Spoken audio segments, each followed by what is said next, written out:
I didn't feel alive. I was just in this extremely comfortable prison. The apartment was worth millions. The Porsche was in the garage. The investments were compounding, and he wasn't happy. You asked me over lunch, Eric, have you missed Australia at all? And I'm like, not even for 1 single second. And that's not shit on Australia. It just doesn't make my heart sing anymore. Some people thought I lost my mind. It was quite a popular thing for a while, especially when I shaved my head last year, when my marriage broke down and I was on my own in Europe. And I can tell you more about the darkest of the dark times there. I was really bad. How about the lonely days? You ever get those days where you're sitting there going, is this the right thing I've done? Now I've had an unusually long streak of just great days, but first time in my life I've looked off buildings and thought of jumping for real.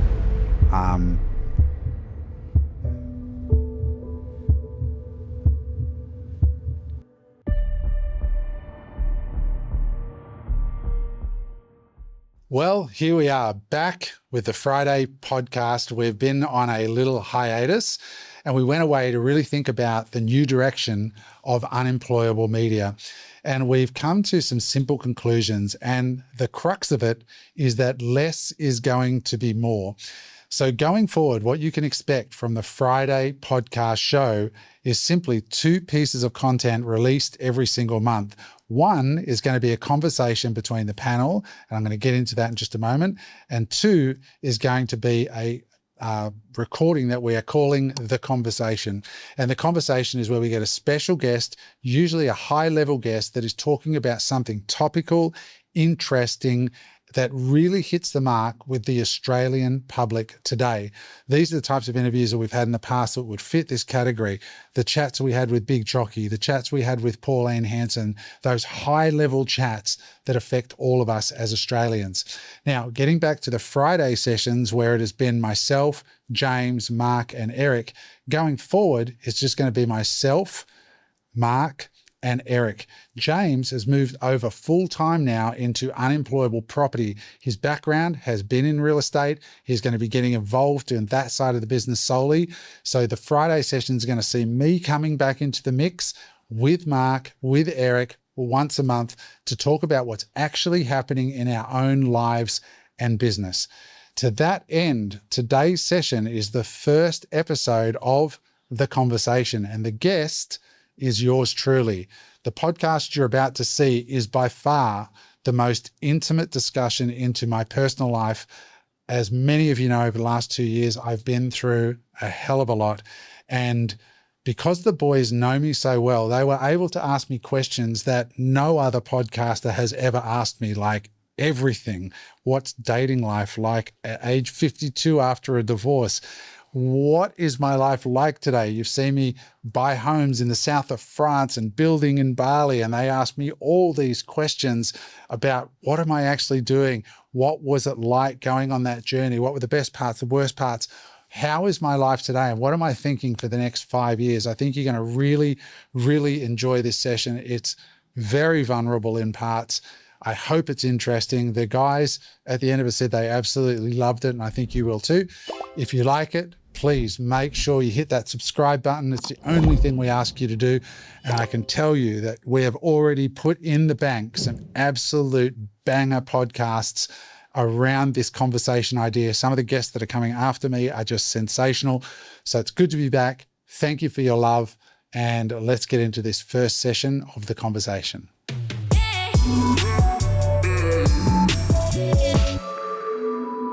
The apartment was worth millions. The Porsche was in the garage. The investments were compounding, and he wasn't happy.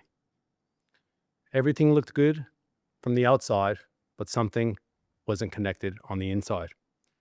This is our good mate, Adam Hudson, our business partner, our friend, and today we're going to actually find out what happened next and why he has left Australia.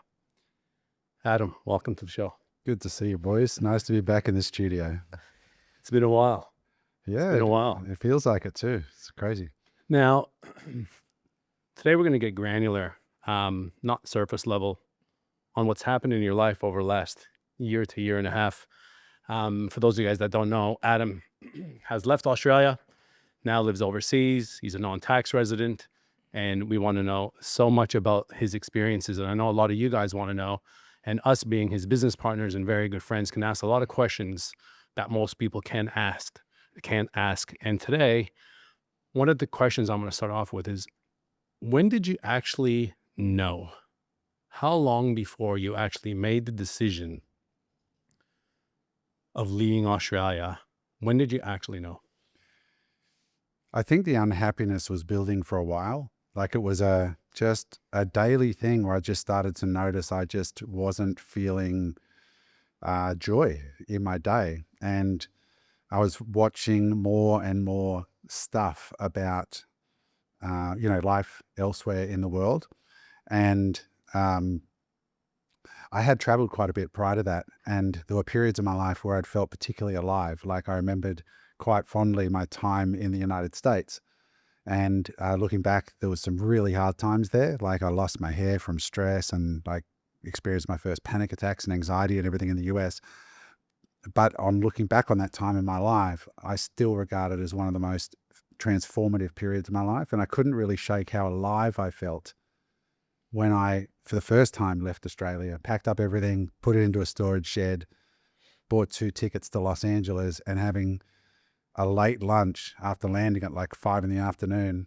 in Mel's Diner on Sunset Boulevard, and sitting there with my girlfriend at the time with our cases sitting next to us going, oh my God, we're actually here. We don't really know anyone and we've got a completely fresh start. And the next 5 years that unfolded were just absolutely transformative and laid the groundwork for the best run that happened in my career and life after that as well. So I think probably to answer the question, it started probably 18 months before I left. And I think about a year before I left, I made the decision. It took me a year to actually undo my life here and basically set fire to the Australian dream. I mean, a lot of people are feeling, I think what you probably were feeling, 18 months out of leaving. But for those that don't know that, what was the feeling like? Because again, like the intro said, from the outside, you had the properties, your investments are compounding, you've got the cars, you had the Ferrari, you had the Porsche, was parked here at the studio, beautiful home. But just what was it? What was that, the emptiness to go, you know what, this is what we all think is the dream. And I think about this all the time going, why are we doing what we're doing? But with you, from the outside, it just looked like you had it all. I did. I had it all by Western standards. And, I'm not the kind of guy that wants to be a billionaire to say I'm a billionaire.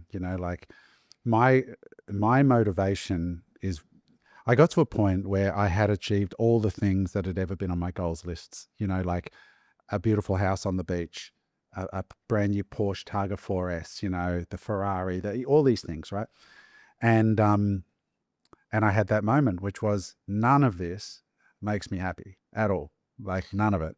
So when you say, like you wake up in the morning, again, Western standards, you've got it all, and through the eyes of others, when you wake up in the morning, like get grounded on the mindset. You wake up anxious, were you waking up depressed? Were you not looking forward to dragging your ass out of bed or going for a walk on the beach? What was the unhappiness? I was living in a place called Main Beach, which is regarded as probably one of the best suburbs on the Gold Coast, I would say. Certainly one of the most expensive. I lived in the fancy building. I had the whole floor, all those things. And I loved the mornings. I would wake up. I loved the sun streaming in.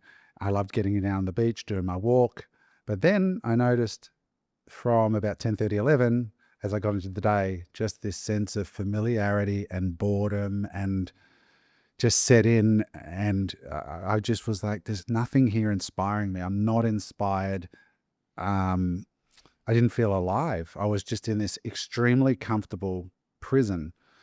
And so I just wasn't feeling inspired. And I did a lot of soul searching and I realized, why did I start this whole journey?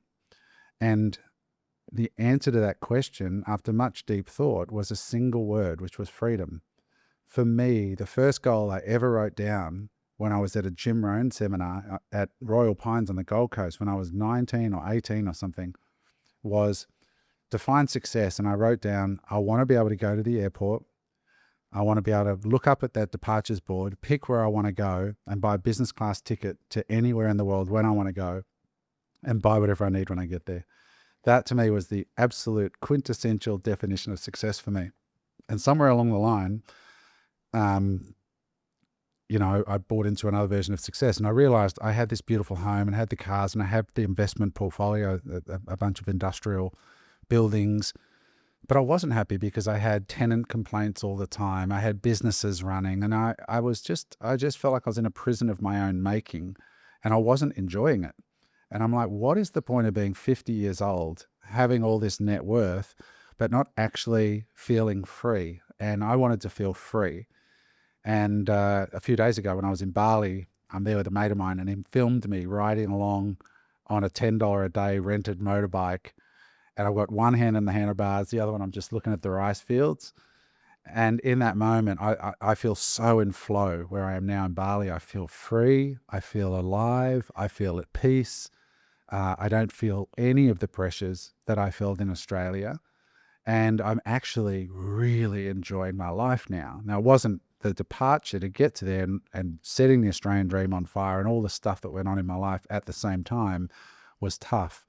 But now that I've got to this much simpler version, it's just been transformative. You mentioned, it's funny that you say freedom. I'm sure a lot of entrepreneurs, being to the seminars, done the same activities. I reckon freedom was at the top of my values that I wanted to obtain as well. And you mentioned a little antidote, a little story to what freedom meant to you at that time, you know, being able to get a business class flight to anywhere in the world, buy anything you wanted when you get there. I'm sure we'll go into the transformation story and what's happened over the last 12 months for you, but is that still the version of freedom? Is that still the definition of freedom for you, or has that changed significantly? I'm kind of sneaking to the end a little bit, but... No, I mean, that's changed a little bit because like on my phone, I have a thing called the Country Days Tracker and it tracks by my photos and the geolocation data where I've been. And I've been to 14 countries in the last 12 months and it counts every day I'm there. So the idea that you just perpetually travel is kind of fun for a while, but now I'm setting up 2 bases in the world that'll be my principal bases so that I am there long enough to establish friendships and connection with the local coffee shop owner and people at the gym and things. And I've sort of figured out that for me, at least, the perpetual traveler doesn't work. I definitely want to have connection to community and those things. But yeah, the ability to choose where you feel the best. And where I chose, the 2 places I chose, I bought a home in the south of France and I'm building a home in Bali and I have a small place in Panama as well. But let's just, if you talk about south of France and Bali, those are the 2 places in the world where my soul just comes alive. I can't explain it. I miss those places when I'm not there. Australia, you asked me over lunch, Eric, you know, have you missed Australia at all? And I'm like, not even for 1 single second since I left. And it's not shit on Australia. It just doesn't make my heart sing anymore. Whereas when I get off the plane in Bali or I get back to my friends there or I get off the plane in Nice and go to my home there, I get excited. But I've been going to those places for years, but knowing I have a place there now and yeah, it's pretty cool. So when you finally said made the decision that it was 12 months from when you said, right, hammers down, we're going. When you actually made that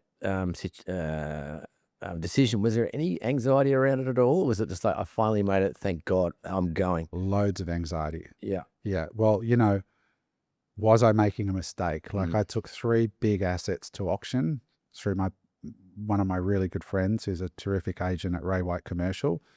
And he did an amazing job. I had the 3 buildings on offer on the same day, got record prices for Burleigh, like literally the lowest yield paid for a building of that kind ever.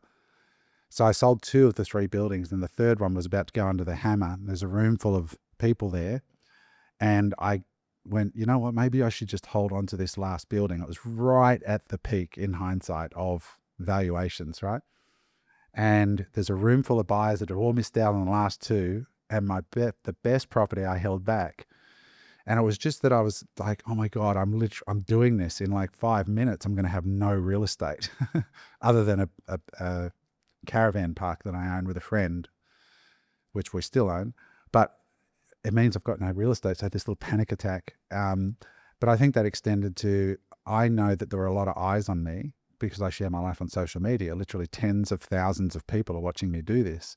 And they all have, I know some people thought I lost my mind. It was quite a popular thing for a while, especially when I shaved my head last year, when my marriage broke down and I was on my own in Europe. And I can tell you more about the darkest of the dark times there. I was really bad. Like the first time in my life, I looked off buildings and thought of jumping for real.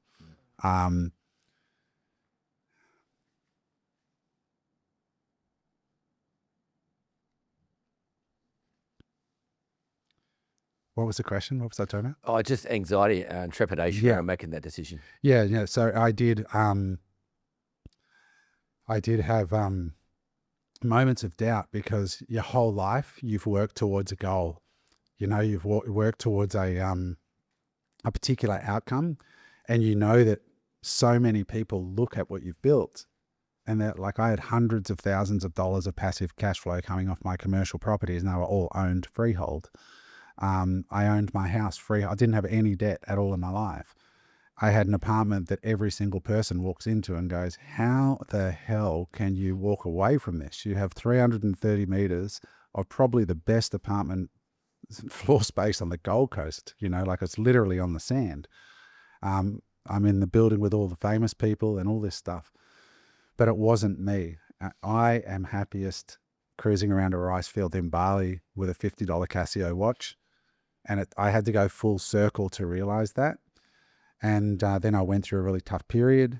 But now my life is, like, the feeling that I have now when I wake up is so light because I've realized, like, I've got a mate who spends quite a bit of time with me. He's got a big software job, but he can be anywhere in the world. And we just enjoy each other's company. So he'll often just come to wherever I am and I'll rent a bigger house. While my house in Bali is getting built, I'm just renting.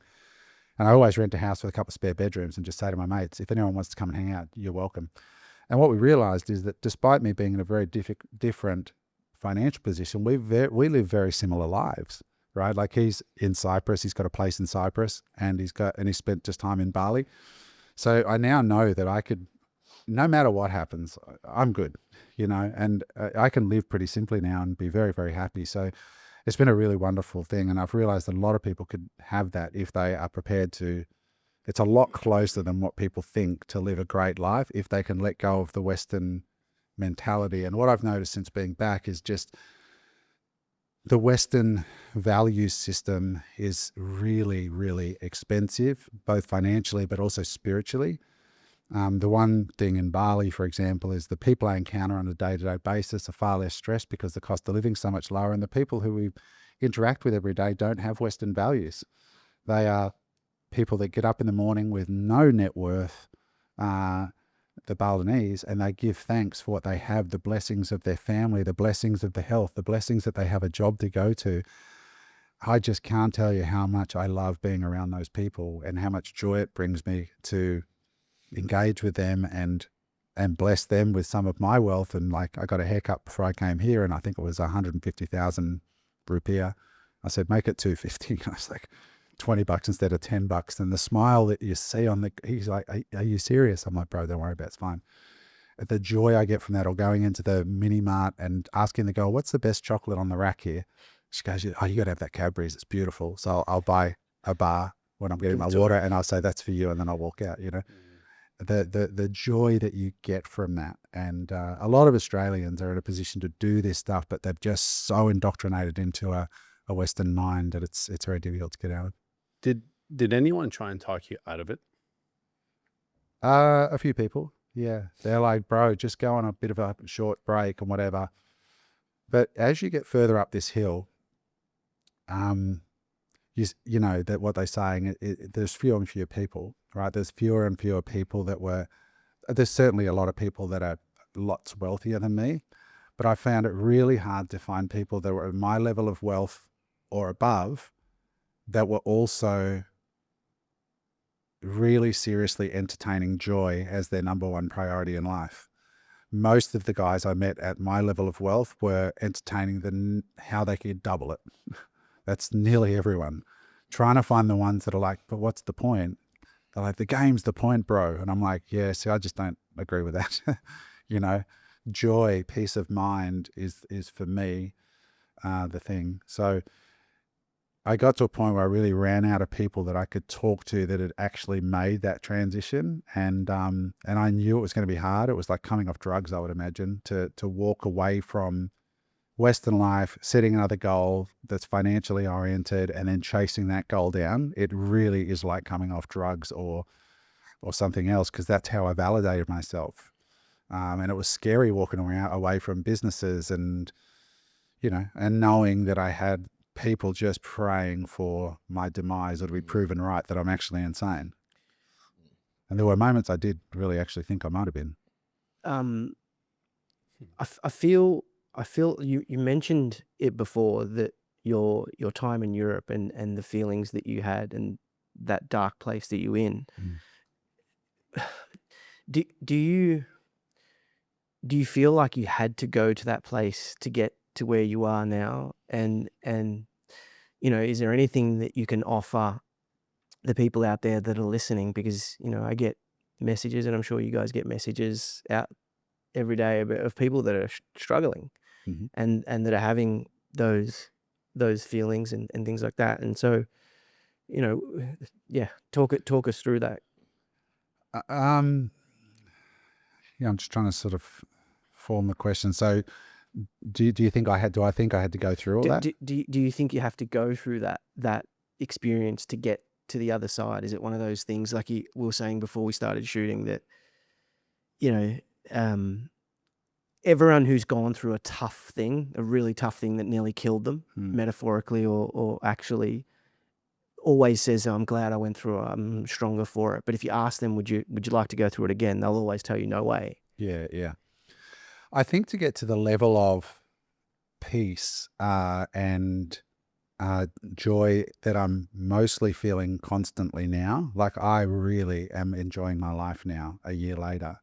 And through that period, I learned who my really close friends were. And some of them were not expected. People I didn't think would show up, how they did. And others that I thought would show up didn't want anything to do with me. And that happens when you go through a breakup as well. Like I went through a divorce, and obviously when two people break up, there's two people, and it's really messy for everybody in the blast radius, right? Like it's tough, and you just got to accept you're going to lose some people that you thought were closer than they were, because for whatever reason things happen. But I think to get to the level of peace that I'm at today, the biggest thing is really radical honesty around what makes you happy. And to some degree, looking back, I bought the place I was in, because I loved it, but I also knew that it looked good. I knew that I was moving to the building that everybody in Main Beach knew who lived there, the famous people. For those who have no idea, there's 21 blocks of land on Main Beach. And there's probably 4 billionaires living on 21 blocks of land. It's kind of like the primo little strip on Main Beach. The block of land, the building one, there's 7 apartments, and the block's probably worth 35 to 40 million before you put the building up. And there's only 7 of us that own it, right? It was at the time I bought it, the building, right? And now there's a couple of others that have gone up probably much better. But I know that I bought it partly because I loved it, partly because it looked good. And you do all these things, you go, what actually really makes you happy? And it comes down, sometimes you're in relationships that make you look good rather than relationships you actually want to be in, or you just want to be on your own, right? And you don't have the courage to disappoint another in order to be true to yourself. Like that beautiful poem by Oriah Mountain Dreamer, it's called The Invitation. And I'd invite anybody who's interested in reading a breathtakingly beautiful poem to read it. You can just Google it. The Invitation by Oriah Mountain Dreamer. And that's one of the lines in it is, do you have the courage to disappoint another to be true to yourself? Do you have the courage to put your Rolex watch in a storage facility and then rock around town in a $59 Casio because you like the Casio, And when you really get down to it, you really go, what makes me happy? If I just didn't give a single fuck what anybody else thought, what would I do? How would I set my life up from there? And so that's what I started to do. Some people will call you narcissistic. At the end of the day, you've just got to make your own choices. And so is there a moment before you get to, and I feel like I've kind of been through similar things, there's a moment before you get to that point where you're kind of feeling bad about what the world wants you to be and what everyone wants you to be. And then that moment where you say, no, I'm no longer going to feel bad or shame about what the world wants me to be or project, and I'm going to be who makes me happy. Is it coming face to face with that and just saying, no, fuck it? Yeah, it is. It is. You're getting very clear on it and being able to talk to the people the closest to you in life about your dreams and saying, this is what I want. It's really interesting when you share with people, hey, I'm thinking about this, and immediately 9 times out of 10, they'll project what they want or would want, rather than sitting, well, wait, that's interesting, Mark. Tell me more. How are you feeling in your life? And we'll really actually listen. Because from their point of view, they can't understand it. But a real friend will actually say, wow, bro, that's really surprising. Like, I can't imagine ever wanting to walk out of your life. Like, tell me about that. Like, what's going on? Instead of assuming that you're a fucking moron and then just sprouting advice onto you, which happens a lot in my life. Mm. And so you're on the, like, correct me if I'm wrong, you're on the other side of the world. You're probably, call it rock bottom if you want. Yep. For people who are feeling that way that aren't on the other side of the world, what was the baby step, one foot in front of the other? What was the thing that you did or went to or practiced to start pulling yourself out of that canyon? Yeah, I think there's a couple of things here for people, because I know a lot of people watch our content and my content particularly lately, and they sort of fantasize about selling up, moving to Bali, and life's going to be awesome, right? Or not Bali, maybe wherever, some tax haven or whatever it is they think they're going to. It's a really hard adjustment. Like, Australia is a really beautiful, beautiful place. And if you've lived here your whole life, as bored as you might be, it's comfortable. And when you blow your life up and you go somewhere new, that's a completely different culture, it's a really hard adjustment. And you've really got to find those places that really you feel super comfortable in. And I went to Cyprus, I went to different places, Panama, other places. It's not an easy thing. So I would just caution people, don't go and think that it's going to be easy. It's not going to be easy. But when I was at my rock bottom, so my marriage, finally, we'd had problems for a long time, but the actual separation happened in Florence, in Italy.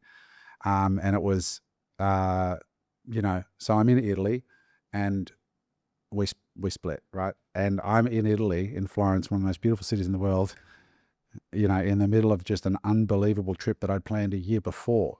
Right, so we're in this high-end wine tour, e-bikes through Tuscany type experience, and just when that all ended, probably one of the most romantic places in the world. One of the most romantic places in the world. I'm literally overlooking the square of Florence in the hotel room, and the bomb has gone off, and she's on the way back to the airport to go home to Australia, and I'm there on my own, and that was, oh my God, my head's spinning, I'm disoriented, and I'm sure it was the same for her and a horrible experience as well. But so imagine being in Italy, Florence, on your own, nobody around, you've got a ticket onto the next city, and your whole world's just gone off like a grenade.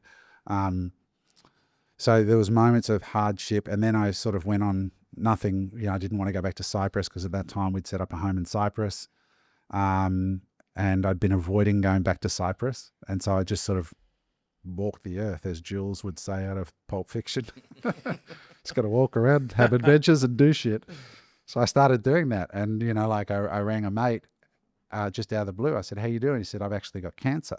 Oh, geez. He just found out. I went, where are you? He said, Thailand. I said, I'll be there tomorrow. I literally just jumped on the next flight to Bangkok and then out to where he is from there to see him. And then my mate Tony from the Bitcoin Way said, hey, Adam, I've got that Bitcoin node for you. And I'm like, cool. Where is it? He says, it's with me in Athens. I said, all right, I'll be there tomorrow. And I'll just go to Athens.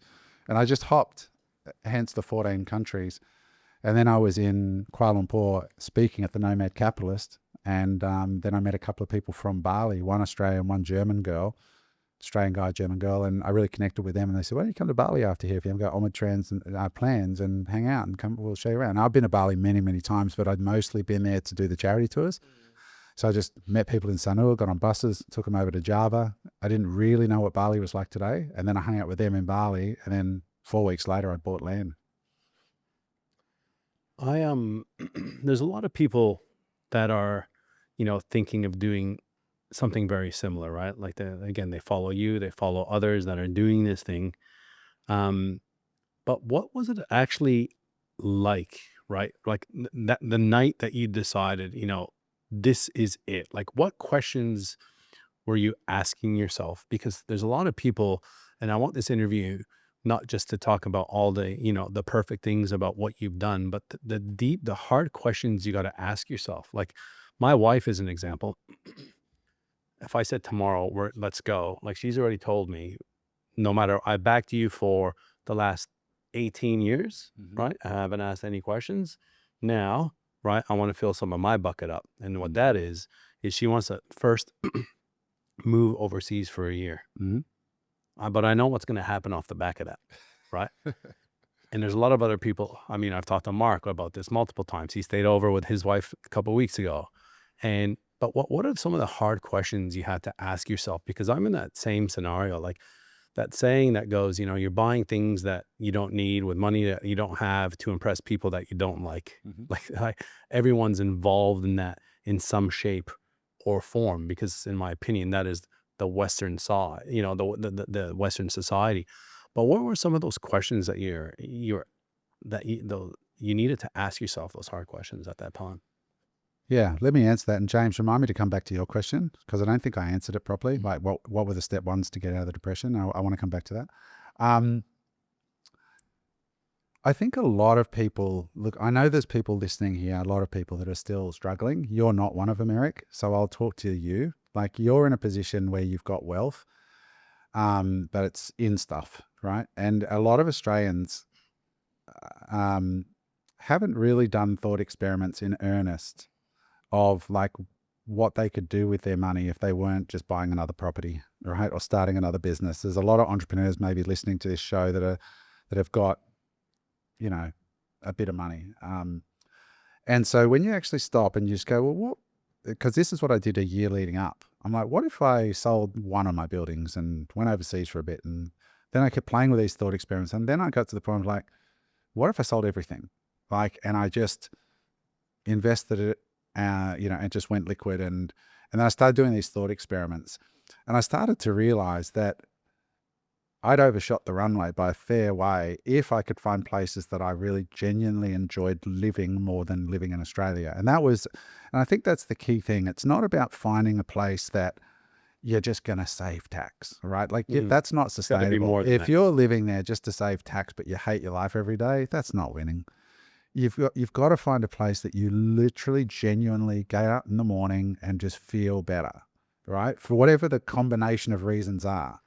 And for me, that's Bali and the south of France. I feel better in those places, and I could list the reasons why. I've touched on some of them, but I come alive inside in a deep, visceral way. I feel my best self there. So you got to find that place, and then you do these thought experiments, and you'll be surprised. Like, it's not as expensive as you think. Like, I bumped just after we finished lunch. I bumped into a guy here who you both know, and he's, I would guess, worth tens of millions of dollars just at Ferry Road Markets here. He works very nearby here. You know him. And he goes, what have you been doing, mate? And I said, I bought a house in the south of France. And he's like, oh man, like that's got to be expensive. I said, it's about the same as a good house in Labrador. And he's like, fuck off. And I said, no, I'm not joking. He said, what did you buy? And I'm like, dude, it's a building that's one per floor, and it's down the side of an area called Villa France-sur-Mer. So it has a panoramic view of Saint-Jean-Cap-Ferrat. And I showed you guys some video. Yeah. I bought the ground floor. It's got my own private garden with lemon trees, and I can grow tomatoes. It's got the beautiful bougainvillea. It's stunning. And the view is incredible. I can watch the train go through the mountain to Monaco. I'm 15-minute drive from Monaco, 10-minute drive from Nice. At the bottom of my street is a marina. It's just, the view is unbelievable. I'm looking straight across at the Rothschilds mansion. It cost me €1 million. That's a good house in Labrador, right? And people are like, they just don't think about it. They don't stop and go. To put it in perspective, less than a third of my home here, right? My place in Bali, I got both of them for less than maybe half of my house. Yeah. So what I'm saying to people is do thought experiments with different ways to live. And if you're not making those types of decisions, you could always say, well, what if we just rented in Bali? You know, I'm renting at the moment. I'm still happy. Like, I'm just renting Airbnbs. I get month-long rentals and I'm getting these cool places and I feel zero ties to any of it. And and different friends are popping in and staying, and, you know, we're hitting the gym every day and we're having a great life. And it's just, those thought experiments are really, like, meaningful thought experiments are really good, rather than just the Aussie way of grow your business, buy more real estate, take on more debt. He who dies with the most properties wins. It's the connection piece, right? It's like you go out there and you build a business and you invest in property and you do all these things because it's going to give you the freedom, and then you never actually get to spend time with your mates and hang out and just like enjoy that freedom. And the real freedom is being able to spend time with the people you love most, right? I've said it to all of you guys. I texted you from the place when I bought it, and I said, here's where it is. There's a key under the mat. Whether I'm here or not, it's yours.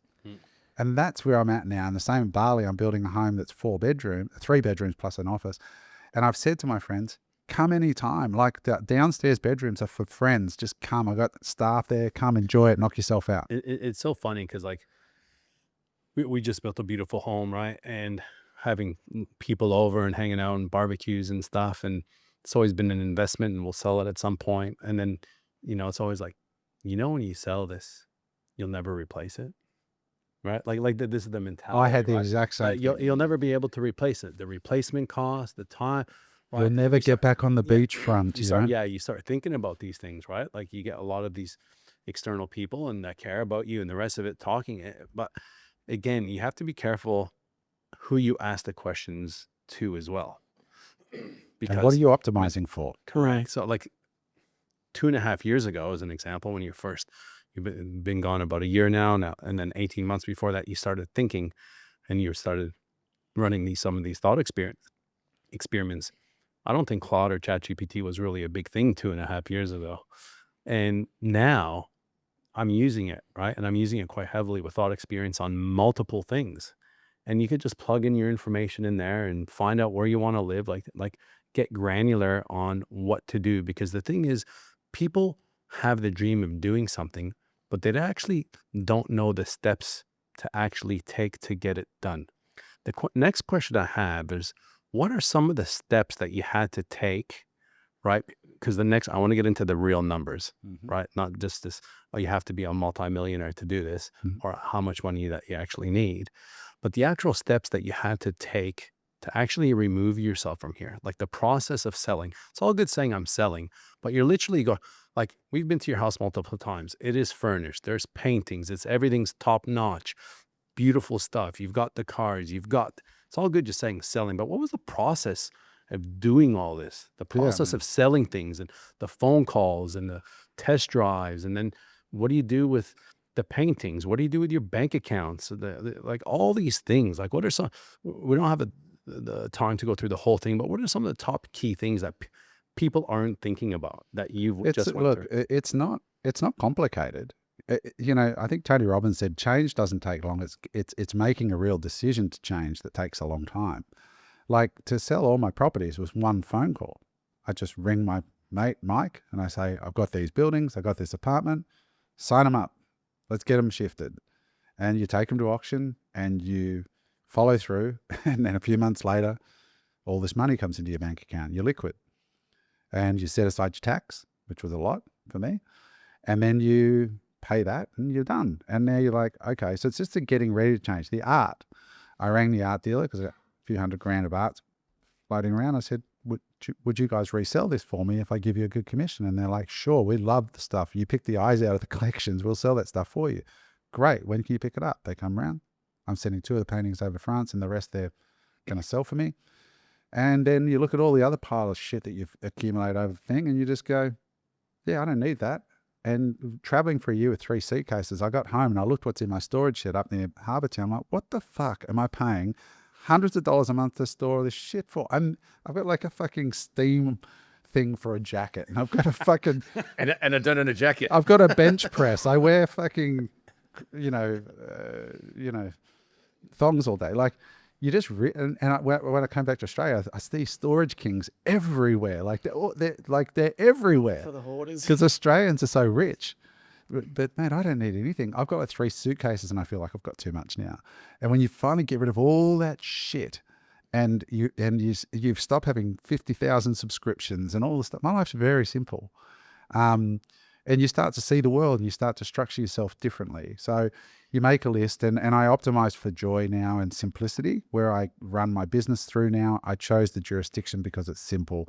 And I look at everything through that simple structure. Can you talk about the optimization and that maybe a little bit more? Because I see a lot of people comment on your posts, and they say things like, "Oh, it's so good that you're doing this. Wish we could do it, but insert X reason why we can't." I mean, some of those reasons would be valid, but I'm sure, Eric, you've got your reasons, and you had your reasons why you couldn't and shouldn't do it. But what's the real thing that people have to solve for emotionally to kind of work out whether they should stay or whether they should go? Because like you said, it's not about tax.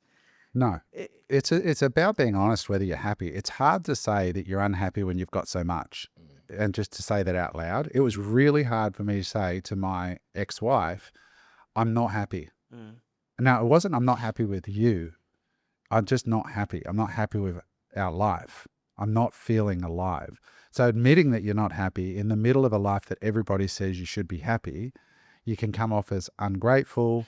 You can come off as going insane. It's really hard just to say, I've got this dream. Maybe we've made a mistake.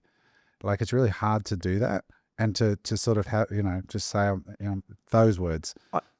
I can second that. Maybe you can provide some advice. Like, just the other day, I was on the exercise bike, and Dom came out, and I basically just spoke about some things that I was unhappy with. Not unhappy or depressed, but I'm unhappy about being in these situations. And to your point, Dom started crying, and it was really heavy and hard for her to hear. And so then I kind of feel shame for having voiced it.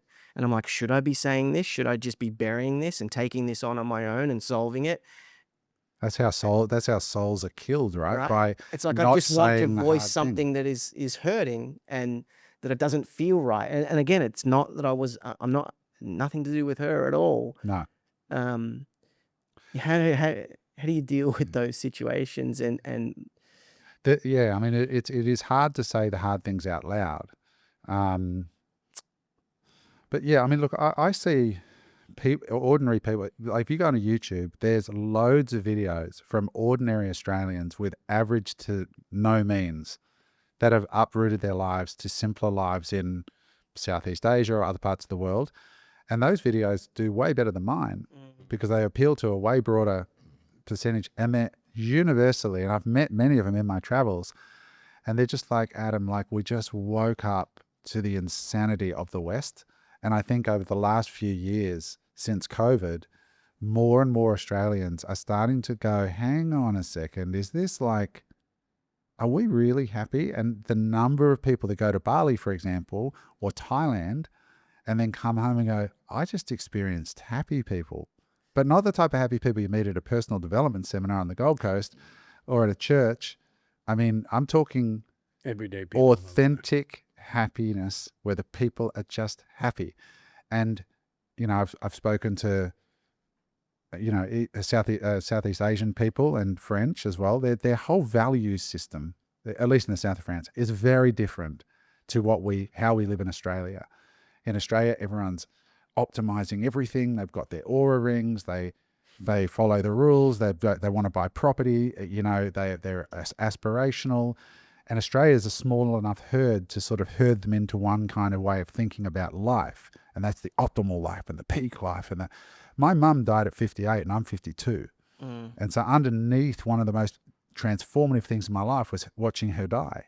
Like watching my mum pass away from a brain tumor, and, her body go to nothing. And you see your parent in a diaper, it changes you.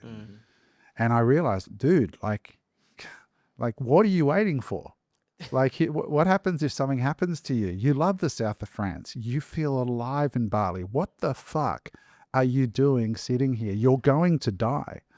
We spend money in a balance. We have no idea the balance of life we have left. So what are you doing all this for? And when I hit 50, I realized, dude, like, do you want to spend another day stressed out about a tenant that's not paying or is paying late, or some asshole that wants to screw you in business or whatever else? I've done that for 30 years. And at first I said, do I want to spend the next year? And I went, no. And then the next question that came to mind was, do you want to spend the next 6 months? And then I realized I don't want to spend the next 5 fucking minutes in my own life. And that's when I realized, oh shit, Adam, like, come on, bro. Like, what are you doing? I mean, even as a close friend and business partner, and we talk, you know, quite regularly now, and we were talking every day, and we were together almost every day there for quite some time. Again, looking from the outside in, I mean, even me at one point, I'm like, what's this guy doing? I'm like, you know, because that's the thing, right? Because you just look at it and you're just going, but he's got everything, right? And you're just like scratching your head going like, but what do you mean you're not happy? What do you mean? You know, like when you were saying before, It reveals your view of what everything is, though, doesn't correct, it? It reviewed mine and yours and pretty much everyone else. So when I started thinking about that, I'm starting to question things about myself. Yeah. Right. And our life. And like, I'm starting to feel more and more like the more things I have or things that I buy, the less that I actually want. Right. Like my wife's like, you need to buy yourself a nice watch, right? Another nice watch, you know, a Rolex or something. And I'm like, but what? Like, yes, I know it's milestone stuff and it's great. But then I'm like, why? Right? Like to impress the person over there so I can hang it out the car door. Like, is that the reason why? Is it like, these are now the questions I'm really starting to ask myself. It's all a matter of perspective. Like I did that Rick Kelly session with you guys 2 weeks ago. I did it. I'm writing, right? I did it with Jen. I'm writing, and then we're meditating, and then we're writing, I'm meditating, and I'm writing. At the end, I bawled like a baby. Wow. I literally bawled like a baby. Just everything, because you're thinking, he's asking you questions about like, who are the important people in your life? You know, are you going to see them again?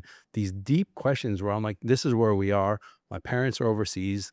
There's a time span on that.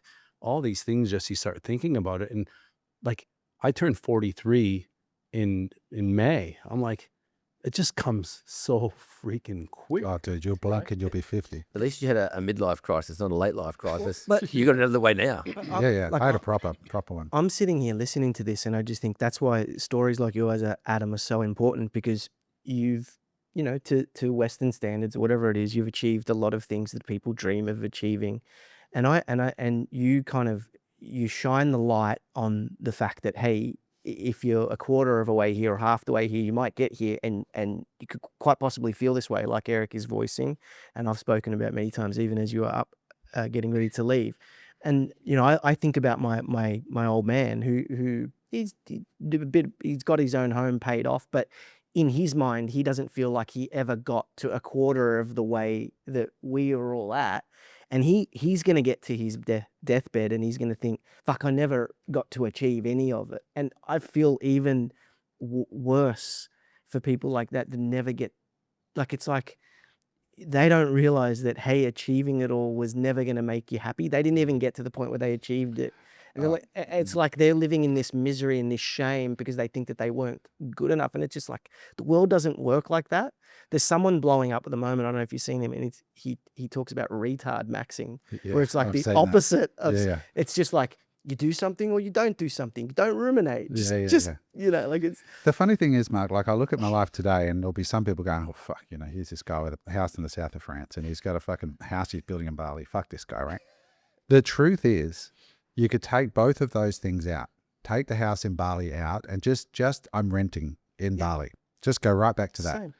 And you know what? My reduction in happiness between having the house in France and building this beautiful villa that I'm building would be maybe 10%. And I'd still be way happier than I was with my life in Australia, even if I couldn't afford those two things, but I could afford just to live in Bali because I draw so much joy out of just my life in Bali. And I could just go to France, in the south of France, for 4 weeks of the year and just buy an economy ticket. And there'd be probably a 10% reduction in my happiness, but overall, I'd be fucking stoked for my life. And that's what I want to dig into now, right? I want to dig into the real numbers. what do you think someone genuinely needs cash flow wise or money in the bank? Now, let's put yourself aside at the moment. We're not now talking to the person that's going to buy a $1.6 million, property in $1 million a year property in Europe and building a villa in Bali and whatnot. Just people that, are doing their job here, that are just going, you know what, we can't make ends meet. We need to make a change. How much money do you think that you would need to actually make a move like this? What, as a family or as an individual? Both. Both. So I think the number one priority is if you want to go overseas, is you got to have cash flow, right? That's the number one priority. I'm going to rebut that slightly, right? Because my sister and her fiance just fucking packed up, put their house on the rental market and went over there, and they don't really have cash flow. Like, you don't actually need money to make the decision if that's where you're. I mean, do you know what I mean? I mean, like, you got to have some. I mean, you got to be able to rent a villa, and you got to Right. you got to be able to feed yourself. And in Bali, it is cheap. Like, you can get really cheap accommodation that's not horrible, and eating is really cheap in Bali. And motorbikes and things, it's not expensive if it's Bali. But in real terms, look, we're overcomplicating it. Remember the yeah. 21-year-olds that used to just fuck off and backpack?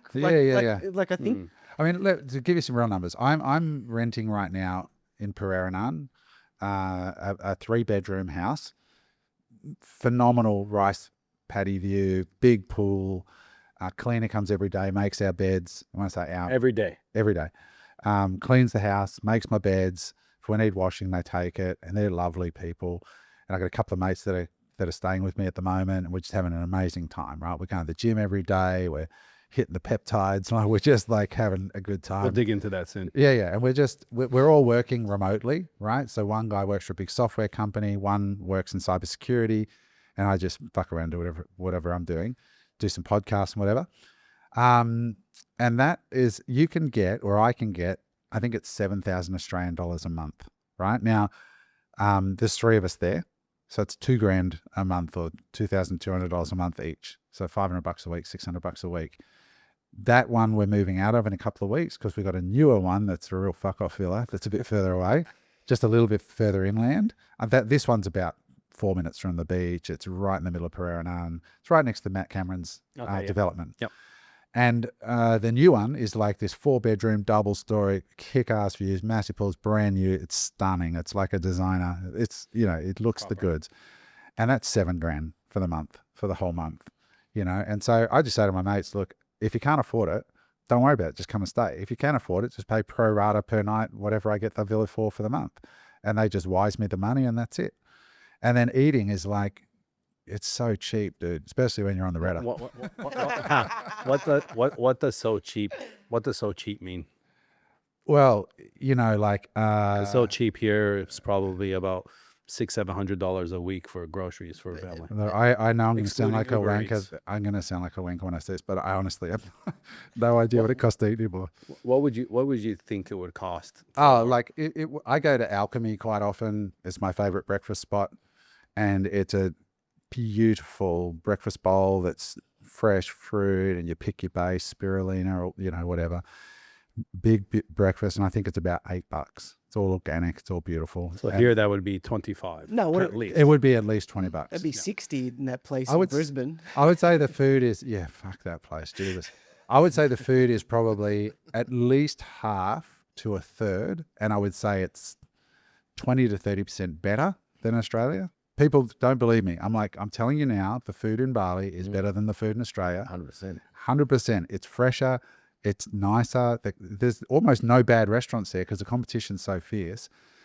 You just start to do things like, we were all working the other day, and we're like, anyone want a protein shake? I'm like, yeah, cool. So we was going to Gojek, and like $4 a protein shake, and it's there in 7 minutes. And a dude turns up with a refrigerated Gojek bag and hands it to you at the door, and it's like $1.80 delivery. And you don't have to go out for anything. Tommy wanted to watch the NBL final, and he needed a HDMI cable. Gojek's it, $3 delivery. Everything comes to you. Everything. You need your bloods done. The nurse is there in 30 minutes. You get the results the same day. And if you are a bit of a foodie though, some of the best some of the best food meals I've had are in Bali. Like the Incredible. melting pot of cuisines over there is nuts. And if you're going to go out to it's pretty much the same dollar for dollar here in Australia, but the food's knockout. Oh, and the service is incomparable. Yeah. The service is incomparable. And so like, yeah, to answer the question, I would say it's a half to a third the price of the food. Like travel is nothing because everyone gets around on a motorbike. And so, that's $5 to fill your bike or $10 if you do. And that's one of the cool things in somewhere like Bali, right? It's not people rolling around in their Porsches and. Dude, there's just so many things. Like we stayed in Uluwatu at a villa for a month, and then we're like, all right, we're going to go back up to Canggu. We're done with Uluwatu. It's cool if you surf, live in Uluwatu, but if you don't surf and you want to be around the gyms and the vibe and everything, Canggu, Sese, Pureranan. Canggu is really busy, but I'm in Pureranan. My home's in Pureranan, and we're like, okay, we're going to go from Uluwatu to Pureranan. We've got all these bags, right? So you just call our driver Pandey. He's got a brand new BYD, full electric, beautiful van. Pandey, how much to get our bags from Uluwatu? $30 Aussie, no problem. So he goes down, picks them. He's stoked to have the job. He drives through all the traffic. We just scoot on up. We did the same. We did Christmas lunch at the Leg Yarn, the best hotel in the area. And, the bags came after us, and you just do things differently.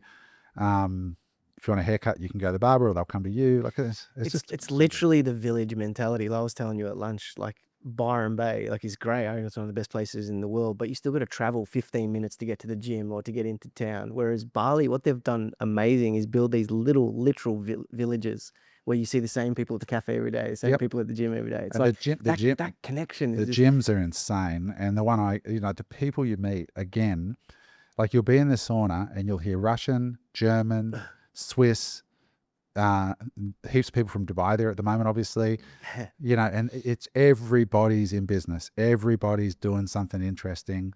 I was talking to a young guy 2 years into his e-com journey, started a skincare company, $60 million a year US in Bali, cruising around like the rest of us on a scooter, like everyone's on a scooter. Nobody gives a shit. Nobody's wearing Rolexes. It's just everyone's there having a good time. The restaurant's packed. They just opened a new gym there called Reload. Yeah, I think it's been open 4 weeks. We went in to buy a membership. They said, sorry, it's full. We can't sell any more memberships. We are over full. It just shows you. That's gold. So you mentioned before you got a couple of mates there. They've got work from home business, if you will. If I've known you, which I have for about 25 years, how long till you're going to get itchy feet and to tool up again, or are you done? I'm done. Yeah, I'm not going back to business. I'm just investing now. So because I've got so much surplus capital after liquidating in Australia, like, for half the price of my home, I've got a home in France and Bali, and then I've got all the buildings and stuff. So those are all sold. And so now it's just like, there's no point in me doing that. I would rather just create a little bit of content, with people that I enjoy talking to. So I've got a studio in Bali that I rent, called Genesis in Pureranan. And there's so many interesting people there to interview. And I'm doing some other stuff. Like I'm just working on compounding, and I'm going to do some covered calls. I'm consuming content. I'm just enjoying life. When I speak about this on my podcast, I call it the sovereign operator business, where it's like you don't need one fixed business that you're going to try and build each and every day. Like this is why I'm so bullish on personal brands, because if you do have a personal brand, you can be an affiliate for other businesses. You can promote other businesses where do you want to talk about that a little bit? Sure. Because I think that's like a massive, I think a lot of people watching this show have probably been in business, don't want to go down the grind of creating one business that consumes them. I really love the model that you're adopting. It's a sovereign operator model, in my opinion. That's what I've called it. But tell us, I'd love to hear about that. There's lots of opportunities. I'll give you a couple. So like I was talking to one of my mates who's living with me at the moment, and I said, what do you think about because he's watching me build this house. And actually the people who are building the house for me are on the pod. I'm recording when I get back next week. And that house that I'm building, all in, is going to be about 1.2, including the furniture. The land was 380. It's a 450 square meter house. Eric's shaking his head, just going, "What the fuck, bro?" Because he's just been through this. That's what the pontoon cost. Yeah, exactly. So That's a flex. I could do the one nice house, right? Like that I'm building for myself, and I'm thoroughly enjoying it. Like, because there's no pressure on it. It's not, to me, it's not an investment. It's just for me to enjoy, right? And it's got a 23-year lease left and another 10 years on top. So 33. So I'll be 85 by the time it runs out. So it's 1.2 million. If it lasts me till I die and I can't renew it at the end, so be it, right? Or after 5 years, if I want to move somewhere else and decide Bali's not for me, I could rent it for 6 years and I'll have all my money back, just on a long-term rental basis, not putting in Airbnb. I said to Jay, I said, mate, what do you think about maybe just building a house once a year? Like, we could build one of those houses for 1.2. We'd probably be able to flip it for 1.8, you know, at the end, and it'd be fun. And we'd pick up $500,000 a year for just building one house with the exact same team we're working with right now, who are British, amazing people. All you listeners are going to meet them on the podcast coming up on Go look Unemployable. forward to it. And they're full Bali people, lovely Bali people, built their own villas. They do all the on-site meetings every day with the builders. They manage the whole project for me. It's an absolute joy and a pleasure working with them. So I could literally make $500,000 a year just casually overseeing one construction project without that much risk in Bali. With a project manager. With a project manager doing all the shit, dealing with the locals and all the stuff I don't have to do. I just keep an eye on it and be in the south of France and watch it get built and pick up $500,000. Another thing I'm doing is writing covered calls on my Tesla bag. So I've got a big bag of Tesla shares. I've taken $1 million of that bag, which is a little bit of it, and I write covered calls, and I can do 40 to 50% with no chance of losing my capital, like zero risk of losing my underlying capital, literally zero risk, unless Tesla goes to zero. And I can make 40 to 50% a year on that, which is $400,000 or $500,000 a year. There's a lot of people in Australia that might have a $3 million house that could buy $1 million property in Bali, or just rent and still keep the $3 million. Use $1 million of covered calls to generate income from a blue chip stock that's probably not going to go to zero. It doesn't have to be Tesla. It could be any number of things. Even if they generated 30% a year off $1 million bag. Living in Bali, $300,000 a year with no business risk, no risk, capital risk, and just enjoy their fucking life. But they don't. They stay in their $3 million house, which these days can be a shitter in the outskirts of Sydney, aspiring to get another one. Because that seems to be such a good fucking idea, doesn't it? They're already miserable. How about we compound the misery and do it again, but with somebody else, you know? So all I'm saying is that when you start doing these thought experiments, so now I'm interested in that, and people are often shocked by, you know, the power of what we do with the podcast. People don't see, they just think, oh, you're sitting here doing podcasting, but they don't understand the power of influence. So I do a show with you guys called The Sat Signal. You guys know this, so I'm talking for the benefit of the listeners now, but the Sat Signal is one show a week that I do around a subject that I'm interested in, which is Bitcoin. That generates between $5 and $10 million a month in sales of goods and services off the back for our affiliate partners. And people are like, what? And we get an affiliate commission for that.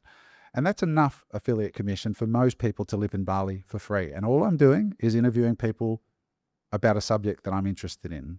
And we started 2 years ago. It's really thinking outside the box, right? Like we talk about different businesses. I mean, on the Friday pod a couple of weeks ago, we're talking about, you know, old traditional businesses and how those are going to be, you know, AI proof and the rest of it, and trades businesses and stuff. And those are the style of businesses that, you know, if you're looking to stay in Australia, you know, fair enough. But if you're actually looking at trying to, you know, live remotely, or like you said, you know, freedom, the sovereign operator, because there's going to be a lot of people that are going to sit here and go, yeah, that's good. Yeah, easy for you to say. I work for Bupa in corporate, and, you know, my husband. Well, they're not going to need you much longer with AI. So get on it and start looking at these options. But again, like doing what we're doing, you know, we had a discussion this morning about it and running some ideas and some, again, experiments, talking about different opportunities. Hey, what do you think about this opportunity? Or what do you think about that opportunity? And that's what it's about, right? It's really getting very, very clear, one, on what you want first and where do you want to be. And then secondly, getting used to being uncomfortable. Because with me, right, and I'm sure that you went through this, right? It's an identity. Like you're Adam, you're the business guy with all the great marketing ideas that can make money tomorrow because you have 30 ideas. And you're like, no, That's not me anymore. I don't want to do that. I just want to talk to cool people, earn a bit of money on the side, and compound my capital, right? And that's a change of It's, I mean, even James, identity. like James said, I know you well enough to know you're going to go back. And James does know me well. Yeah. But everybody sees you a certain way. And to be able to go, no, it's not me anymore. I literally turn down. So another way I make money is people go, Adam, I want to talk to you about moving overseas. I've watched your content. I'm like, sure, here's a link. And it's the shittest link in the world. If you want to see how bad it is, go to adamhudson.com/chat. It's on a Wix page that costs $0. And I charge $2,000 an hour and you have to pay me in Bitcoin. There's no checkout button. It's really hard to do. You've literally got to go and pay Bitcoin and pay me that way because I don't want cash. And I probably do 10 grand a month just with people who just want to talk to me about what I'm explaining on this podcast because they want to talk to me directly about doing it. And you'll be amazed how many people just want to talk to somebody about you've now experienced. And I'm charging $2,000 an hour. I got a mate in Panama, a family that I interviewed, and he just set up Claude for like OpenClaw for his business to automate his e-com business. And I said, Simon, for the love of God, please make a landing page with just a video on it. It says, hi, my name's Simon. I'm a small business owner who was just confused about this whole AI thing, but knew I had to do it. And I've just worked it out. It's fucking amazing. And I now help people one-on-one through coaching, and just click below and have a chat with me to see if we're a good fit, and then drive some traffic at that. And you will make enough money to be in Panama forever tax-free. People, myself included, come under the illusion that you've got to be an expert at something to put up a link and then say, hey, if you want to pay me for this, you can. But you don't. You just have to be interested and passionate about something that other people find difficult or confusing, or you have done it and gone through it. Like, you're not a relocation expert. You've done it once. No, but you know enough now. But I can talk you can about tell the that things, story because it's a passionate lived experience. and a lot of people are sitting there not making an offer. Like Rick, who's one of my best friends, right? Talk about this. Yeah, I'll tell you this story because it's very relatable. Rick is probably the best peace coach in the world. Peace of mind. You did it, right? That guy is meant to be on this earth Is Zen. to do what he is doing. He's beautiful, right? Unbelievable. So I've hired Rick for years. I do a one-on-one call with him every single week to keep my head straight. And it's part of the reason I was able to make this change, because Rick is one of those few guys that makes no judgment about my decisions and is curious as to why I'm thinking about it, not judgmental as to why. Most people in my world are judgmental, and it's not because they're bad people. It's just the way we are as humans. Was he one of the ones at the start that helped you pull you out of the... Yes. Yeah. And I'll talk back to that. And Rick was phenomenal through that time, as were a couple of other mates that I least expected. Anyway, so Rick said, Adam, like, I know I'm good at what I do, but I hate marketing and I hate asking people for money. And I said, Rick, you are the best in the world at helping people find who they are again and hear that little voice inside. I said, here's what I'm going out walking the next day. And I said, Rick, I've got this idea. I just sent him a voice note. Everyone's so stressed out right now from interest rate rises, from the war, from all the shit that's going on. They need you. I said, how about we create a free event? We're going to call it the Big Calm, right?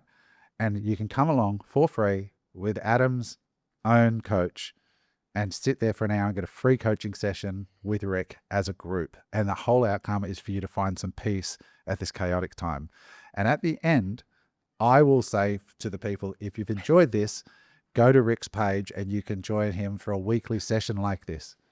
And Rick's like, oh, that'd be amazing if you would do that bit, because I don't want to do that bit, right?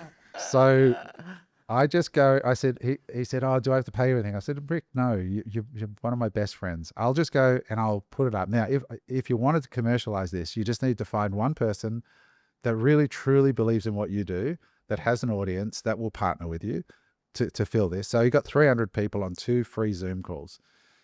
And the pitch was no pitch.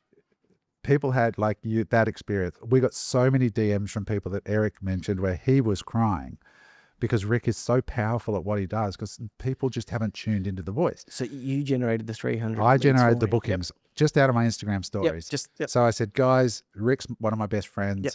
We're doing this event. It's free. Just come and hang out with us for an hour. We did a morning session and a night session. And Rick did the landing page up, right? And he went to ChatGPT, how do I do a landing page? And he gave it to me. I said, all right, Rick, this is terrible. I said, it's terrible because there's all this shit that doesn't matter. All I want it to say is, if you're stressed out and you want to learn, if you feel like you're disconnected, come and join me for 1 hour. Click here, morning or night. He had Dubai time, Sydney time, French. I said, just 2 buttons, morning, night. So we got the 300 people, and I said, Rick, give them a deal, right? And at the end of, and the deal expires on Sunday night. So, and I said, we have to have a deal, and it has to expire because people won't do anything if there's not a deal or a reason to act. And he went, okay. So he followed the instructions. And at the end of the 2, not that he was driven by money at all. It's just, he said, I just want to make enough so that I've got a cash flow, right? And Rick had previously make money by holding events twice a year, or Yeah, 3 times instead a year. of offering- nothing steady, right? Nothing steady. It was 2 times a year, live event. And I said, Eric, And Rick, underselling those events as well. yeah, and I said, Rick, people want what you do weekly is so powerful. We live in a crazy world where 7 days later we're thrown off course again. So he made this offer, and he got 53 new clients in 2 days. It's a 15% conversion. 53, yeah. Right. And the and the offer was, guys, you know, this has changed my life. If you want to come and try it. And I said to Rick, put up monthly. So it's a monthly fee of $99 was the deal, or you could pay a year in advance for $1,000, so you save 20%. And heaps of people clicked on the $1,000. And they were all so grateful. And now he's got 56 clients every week doing meditation together. Do the math, guys. And he's like, this is amazing, Adam. Like, this is life-changing for Rick, because Rick wants to live in Bali, and he can live in Bali for that. And his clients love him because he's bringing them joy and it was just one tiny little affiliate deal, one time. And I said to him, Rick, how about we do the big calm twice a year, get a few more guys like me, and let's see if we can grow the group to 100 people a week. And you can get to do what you love. You're going to help all these people, and everybody's a winner. I think, like, personally, I think this is your superpower, that you can take an idea that quick and, like, in a week turn it around. That is now giving like, that's what 3 times the average income of an Australian person Rick makes. Now, yes, he's spent years leading up to it and whatnot, but you're able to take the idea, whereas so many people ruminate on a business idea and should I do it this way, should I do it that way? And like you said before, the person who's mastered an open claw agent could do the same thing and offer a monthly call and do exactly the same thing. The world's in need of these help. Yeah, Yeah. That's it. We live in a crazy world now for opportunities. I want to go into a little bit more of like the reality of living, not just Bali, you know, just whether you're in Bali, whether you're in Panama, whether you're in France, whatever it is. Like, what does a normal day look like in your life? Mm-hmm. That is a person that doesn't have a business and is kind of working, but doing the stuff that you're enjoying rather than just chasing the dollar. And someone like some of your friends that you live with, right? Like Jace or Tommy, you know, the people that you've been hanging out with over there, because obviously someone like Jace is still working. What's a week look like for you from a Monday to a Sunday, right? The Australian life is we wake up, you know, riddled with a little bit of anxiety, going, well, I got to do this, I got to do this, I got to make sure the rent's paid, I got to do, you know what I mean? Work, this, the family, the rest of it. What is it like in your life? And I want you to talk a bit about someone else, because not everyone has what you've built. You've went through 30 years and built this nest egg to then now go, okay, I'm just going to sit on this and grow it. Not everybody has that. And that's why I want you to talk about the guys I live with don't have that. That's what I mean. That's why I want to talk about. Yeah. Not that I want to give them up personally or anything, but just to give some people an idea of what a traditional kind of day. Let's start with a day and then a week. I'll talk about mine and how their lives sort of work. Yep. So first thing in the morning, we go to the gym. Every morning we go to the gym, and it might be weights, it might be cardio, it might just be recovery. So we do that first. Then we go and have breakfast, quite often together. And sometimes we just need a little bit of space and we'll go on our own. For all of us, I think we're all morning people. So Tommy, for those of you who don't know him, he's 60. He looks like he's 40. He's one of the fittest guys you'll ever see at that age, ex-triathlete. So health is really important. Wow, I didn't realize he was 60. He's just about to turn 60. Wow. The dude is like, honestly, he's crazy. So so there's Tommy and there's Jay at the moment, and it changes. Rick's coming to live with us next month because Tommy's going somewhere else and there's a spare bedroom and Rick's taking it. So it's yeah. Sure, Rick's going to see a few things in not normal. Okay, let's move it on from that. Let's move. So we go to the gym first, then we'll go have a slow breakfast together, and we try not to schedule. I know the guys are the same. They try not to schedule anything first thing in the morning because for all of us, we're morning people. It's kind of really sacred time. In Bali, it's very special. You got the morning rituals and the offerings and the smoke and all that stuff, and it's just beautiful. And then we get back, and that's when we've usually got a couple of meetings before lunch. That's sort of the most productive time. And then usually we'll go out for lunch somewhere, and we'll have another slow lunch, and then we'll come back, and I'll just usually practice. So I do my Indonesian. I'm studying Indonesian, so I'm doing an hour. It's a half hour to an hour a day using Pimsleur, which is way better than other ones I've used. Duolingo, yeah. Yeah, Duolingo is way better, way more effective. And I'm speaking. So what exactly is that? Pimsleur is it's a website. It's a Simon and Schuster company, and I've got the app on my phone, but I do it on a laptop computer. And my Bahasa is advancing so quickly. Like I'll go out and I'll order in Bahasa, and I'll engage with the waiters and waitresses, and they love it, and I'm loving it. And everybody comes out with like, "Holy shit, bro! Like, where did you learn that?" And I've just been sticking at it, so I'm doing it every day. I'll do my study. I watch a bit of content. I might sit by the pool, and then we'll have dinner somewhere. And then I'll usually go to bed, go to my bedroom at about 8 o'clock on my own, and I'll spend an hour just writing or whatever. And then I'll get up again and go again. Every Friday, Jason and I we have a cigar by the pool. So that's our connection time at the end of the week, where we just check in with each other and how we're going, and just sit and just have a slow cigar, and that's it really. And so we spend a lot of time and then at night, if I'm not eating much at night, because I don't really eat that much at night now, so I might just go back to the gym and just hit the sauna, or do like 45 minutes of cardio, and then jump in the ice bath, and then sit by the fire. So the gym I go to has got an open fire outside. So I'll just sit under the stars by the fire, and I usually meet someone really interesting, and I talk to them for a bit, and I'll get home about 8 o'clock, and then I'll go to bed. That must have taken a lot from to do that from the old Adam that I know, to sit there and just to do nothing. No, I'm loving it now, man. Like I really, the thought of going back into business at this point, you just couldn't pay me to. I just do not want to know about business. I've had people wanting to pay me my $2,000 an hour rate to look at their pitch deck or to assess their business idea, and I turn them down. I literally just say, I'm not the best guy for you. I'm not passionate about it. I'm really not at the coalface anymore. So if you want to talk about relocation or having a look at, like, have a heart-to-heart chat about something meaningful about like where you're at, Eric, like Eric contacted me while I was there and said, hey, can you come and have dinner with Jen and I? We want to have a chat just about what we're thinking as a family, and that kind of discussion I'm happy to have. Yeah. So that's my day and weekend. And then the other thing is like shit, eh? And I plan some side quests. So I've got I'm going to see Darren Lyons, who we had on the podcast, who was, big photo agency. So I'm going to Koh Samui in a week's time. I'm going to go see Darren. And I do little side quests quite often and plan trips, and I work on the house a little bit. How about the worst days, right? Like it's all good, but how about the lonely days? You ever get those days where you're sitting there going, is this the right thing I've done? Even though you're happy most of the time, you ever get in your head? Not now. Days, or? Now I've had an unusually long streak of just great days, but I had an unusually long streak while I was finding my way there. When I was in Cyprus, I went with my ex-wife to Cyprus together. We'd never been. And so we moved to Cyprus without going. And I remember pulling up on the first night, and it's nighttime, and there's cats all over the street, and I'm like, what the fuck have we done? We checked into this Airbnb that was supposed to be, it was expensive. It was like $1,500 a night. And I'm like, it's a shithole. It's like a mid Gold Coast apartment in an old building. And I'm like, oh fuck, like we may have fucked up here. So yeah, there was moments, and then was, built from a low base, and then we rented a place, and there's lots of moments in that first year that were rough. And especially when I went back to Cyprus after the breakup and I was really at rock bottom, walking around, none of my friends were there. I'm there on my own in Cyprus. It was winter, it was cold.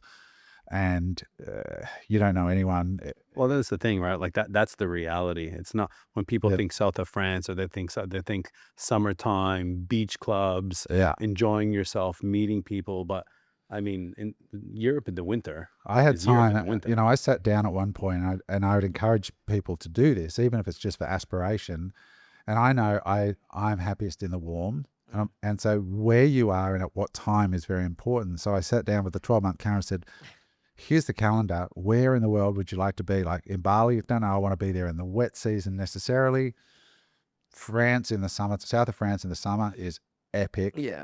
And mate, for what they're charging now for rent, you know, Oh my in gosh. fucking Europe in summertime, you may as well fucking buy a place. Everything's like minimum $1,000 a night now. A minimum, Mark. I don't know where you're staying, but that's a shitter in the south of France. Yeah, no, Anywhere in Europe that's decent, $1,000 a night goes nowhere in summer. Yeah. It's wild. So the $500 a night I just gave to my wife is a budget. It's not going to work. No way, Not bro. Eric, bro. It might for her, but not for you, mate. No. She should come alone. No, that'll get you dinner. But yeah, so anyway, I sat down. I designed the life around where in the world is the best at that time. But yeah, I mean, I can't remember what was the question you were saying. The bad times were, you know, like through that period of finding my way there, and it was a journey. And I didn't get it right in the first year. I went to places that predominantly were to get me out of Australia, and it took me a year to find my homes and really get to these places of like living from feeling again. And Bali is what did it. When I went to Bali after Kuala Lumpur, speaking at Nomad Capitalist, I jumped on a plane from there to Bali. And the minute I got off the plane and started going out, I could just feel, I could feel again. And I was just like screaming at me, Adam, this is where you need to be as one of the principal places. And then I found my land, and then I bought the land. And then when I said, where else makes me feel like this? And I went south of France. Every time I've been there, I went there for the race last year for the GP. And I remember just going, oh my God, I love this place. I love this place. Yeah. After the F1, I went and stayed at this hotel called the Maribor. I'd want to be there forever. It's 30 grand a week to be there. And I booked because I'd always wanted to do it. I thought, fuck it. You only live once, doing it. So I booked in for a week, and it is epic. And from that moment, I'm like, I'm buying a place somewhere near here. Doesn't have to be Monaco. And when I did the shopping for my apartment, I went 3 days looking at apartments in Monaco back to back to back. And I was like, nah, I can't justify ROI, yeah. Oh my God. It is so, it's $100,000 a meter. So for a 100 square meter apartment, it's 10 million. For a 50 square meter apartment, which is you can swing a cat in, it's 5 million Aussie, right? You need to be spending 5 million euro before you'd live in something most Australians would say, I could live in this. It sounds wild. Wow. That's the truth. It's like New York. So I was like, fuck that. It's the world's most expensive. But you can live one street away, literally over the border, and it's 20% of the price. Not 20% less, it's 20% of the price. Crazy. And you can walk into Monaco every day if you want. Take us back I want to go back to answering James's question, because when you mentioned it earlier, you choked up a bit when you first got there, and the steps, the difficulties you had, and the steps that you've taken to get yourself out of that.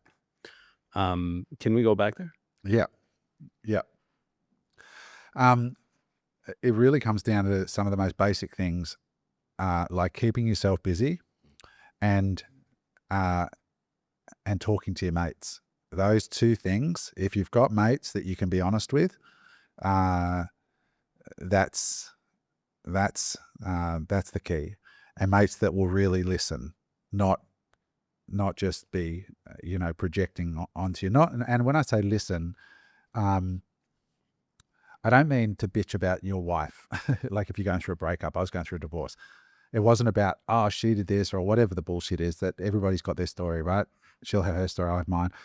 It's not about bitching about your breakup or bitching about it's actually really getting into being able to say how you're feeling. Like when I was in Thailand visiting my mate that was unwell, he's done quite well, and he had apartments, and he said, I stay in one of my apartments. I've just bought this one. It's brand new. Plastic's still on the toilet seat. Like literally it hadn't been lived in.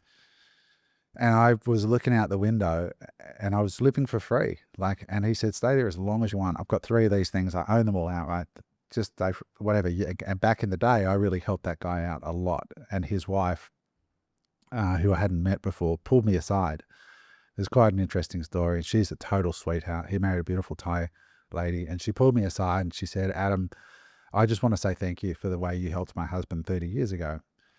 I don't know if you remember this, but you bought him a Tony Robbins ticket when he was at the bottom of his bottom, right? Like he was down. And you bought him you gave him a job and you bought him a ticket to Tony Robbins, and it turned his life around. And everything we have today is because of that starting point. So whatever you need, for as long as you need it here in Thailand, we're here for you. Wow. And I turn up at the apartment and she's gone in and not only given me the key, she's turned up with food. She's turned up with all the toiletries. Adam, whatever you need, here's my number. You just text me. I'll be insulted if you don't ask me. No, and it's all paid for by them, right? What they didn't know is that some of the nights I'd look out the window and I wasn't serious about it, but I was looking out the window. I did think it might actually just be easier for me right now. Like I've done everything I want to do. Like I think I'm out of here. You know, like I didn't think about doing it, but I thought I could understand mates of mine that have done it. Ideation. Yeah, I was in that earlier stage, and I'd never gotten close to that ever in my life. And I've lost a few mates, as you guys know, over the last few years who've actually followed through on that. But fortunately, I had mates who would listen and say, Adam, you call me. And it made me realize that there are people that I am really important to that are not strangers on the end of Instagram, people who are meaningfully connected to me in my life. And they made it clear and were able to say the words, I love you. Men, which is a new thing in my life in the last few years. When I was younger, I never could say I love you to a male. And I love you, mate. You know, and you've done so much for me. I'm here for you. And just that, when you're at the very bottom, is enough to keep you going. And I had another mate from the sunny coast who would ring me and say, Adam, I know you are in a black place right now, but trust me, in 6 months, you're going to look back. You're going to be through this heartache. Things are going to turn. And he said, I know you probably look at my life and everyone else's life. He said, we've all got our own challenges, mate. We've all got our own shit we're going through. And a lot of us who don't know that you're in this really black spot are looking at you right now thinking you're living the dream. And you don't realize sometimes, like even you two, I remember going to your house, Eric, when I got the Ferrari. And you said, can we take it home and show the girls, right? Because they want to see it. And I'm driving this Ferrari and we pull up at your place and your girls are there at the front door. And I almost burst out crying because I saw Jen and the 2 girls and the house that you had. And you were renting that house, I think, before you built the beautiful home you have now. It was just a rental. But I see the girls and I remember saying to you, Eric, that's the thing. I don't know that in my life I'll ever have that experience of having 2 little girls run up to me, Daddy, how cool is this, right? Yeah. That's an epic definition of wealth right there. And Mark, watching you and seeing that happen for you, it's beautiful, man. Like it's an amazing thing. So we all have our perspective and our window into each other's lives and I think that's where Rick's so powerful, is he helps us not forget the blessings in our lives. And I'm not saying your life's better than mine, because there are days where being single is fucking awesome. With no kids and no wife. I've never, ever put myself in your shoes, Adam. Ever. And total peace. And I had a couple of mates ring me say, mate, on the sly, I fucking mate, just stick with it. Because there are days where, and I'm not saying because you've met some glamour girl and you're hooking up, just the total peace and autonomy of choice that comes with it is also awesome. And Rick is really circumspect and helps us really realize no matter where we are, there's deep, deep blessings in whatever. Yeah, it's interesting, like where life takes you sometimes, right? Like Mark and I have talked about this before with you, going, like, again, you never know what can happen. You never know. You might have kids. You just don't know, right? Yeah. You might meet someone and all of a sudden you have kids, but I think you'd be an amazing father if that ever happened. And you can't compare, like you nailed it. You can't compare someone's life to yourself, but we all do. That's one of the biggest issues. And social media Makes that easy, doesn't it? Mate, honestly, right? I- Because it I- doesn't matter what kind of car you have. It doesn't matter the business. It doesn't matter how good your podcast is. There's always a better one with more followers and more subscribers and more money and better looking and better six packs. And that's one of the biggest issues. It is in my like, opinion. I hate to agree with governments, especially our current Australian government, but I do think there is a strong case for what they've done with banning kids from social media. I get the agenda that it's maybe possibly to bring in greater controls and everything, but I honestly think we have seriously underestimated the psychological, societal damage that social media has done. Brian Johnson recently came out and said he reduced his social media by 50% and doubled his happiness. And he probably measures this somehow. Yeah. But since I've been in Bali, my social media consumption has dropped dramatically. Like, I really don't, like, if you look at my wall now, I post way less. I ignore way more comments. I ignore way more. I mean, you were going down like when we were doing the podcast and the political, like I know it affected you a lot going in the comments and when I was, and you're very good at smashing people too, right? So it's Yeah, one but of it's those not- things it's where no way it's to not live. positive, right? like, I don't mind a fight in comments sometimes, but I realize in the end, it's not, what am I optimizing for? And I want to optimize for peace. And when it comes to, like, a lot of people are interested in dating, what's dating life at 52? And people ask me that, like, how are you coming out the other side of that? And I went out for breakfast. I wouldn't call it a date. I would just say on Saturday morning, just gone in Bali, a girl said, hey, I followed your content for ages. I'm in Bali. You want to catch up for coffee? And she asked me the question, like, she's single too. She's 47. And she's like, you know, have you found it? And she's like, I'm on Raya and I'm on this and I'm on that. And I'm like, I'm just optimizing for peace. So right now I'm just really enjoying my peace. And if anything disrupts that peace, I'm out.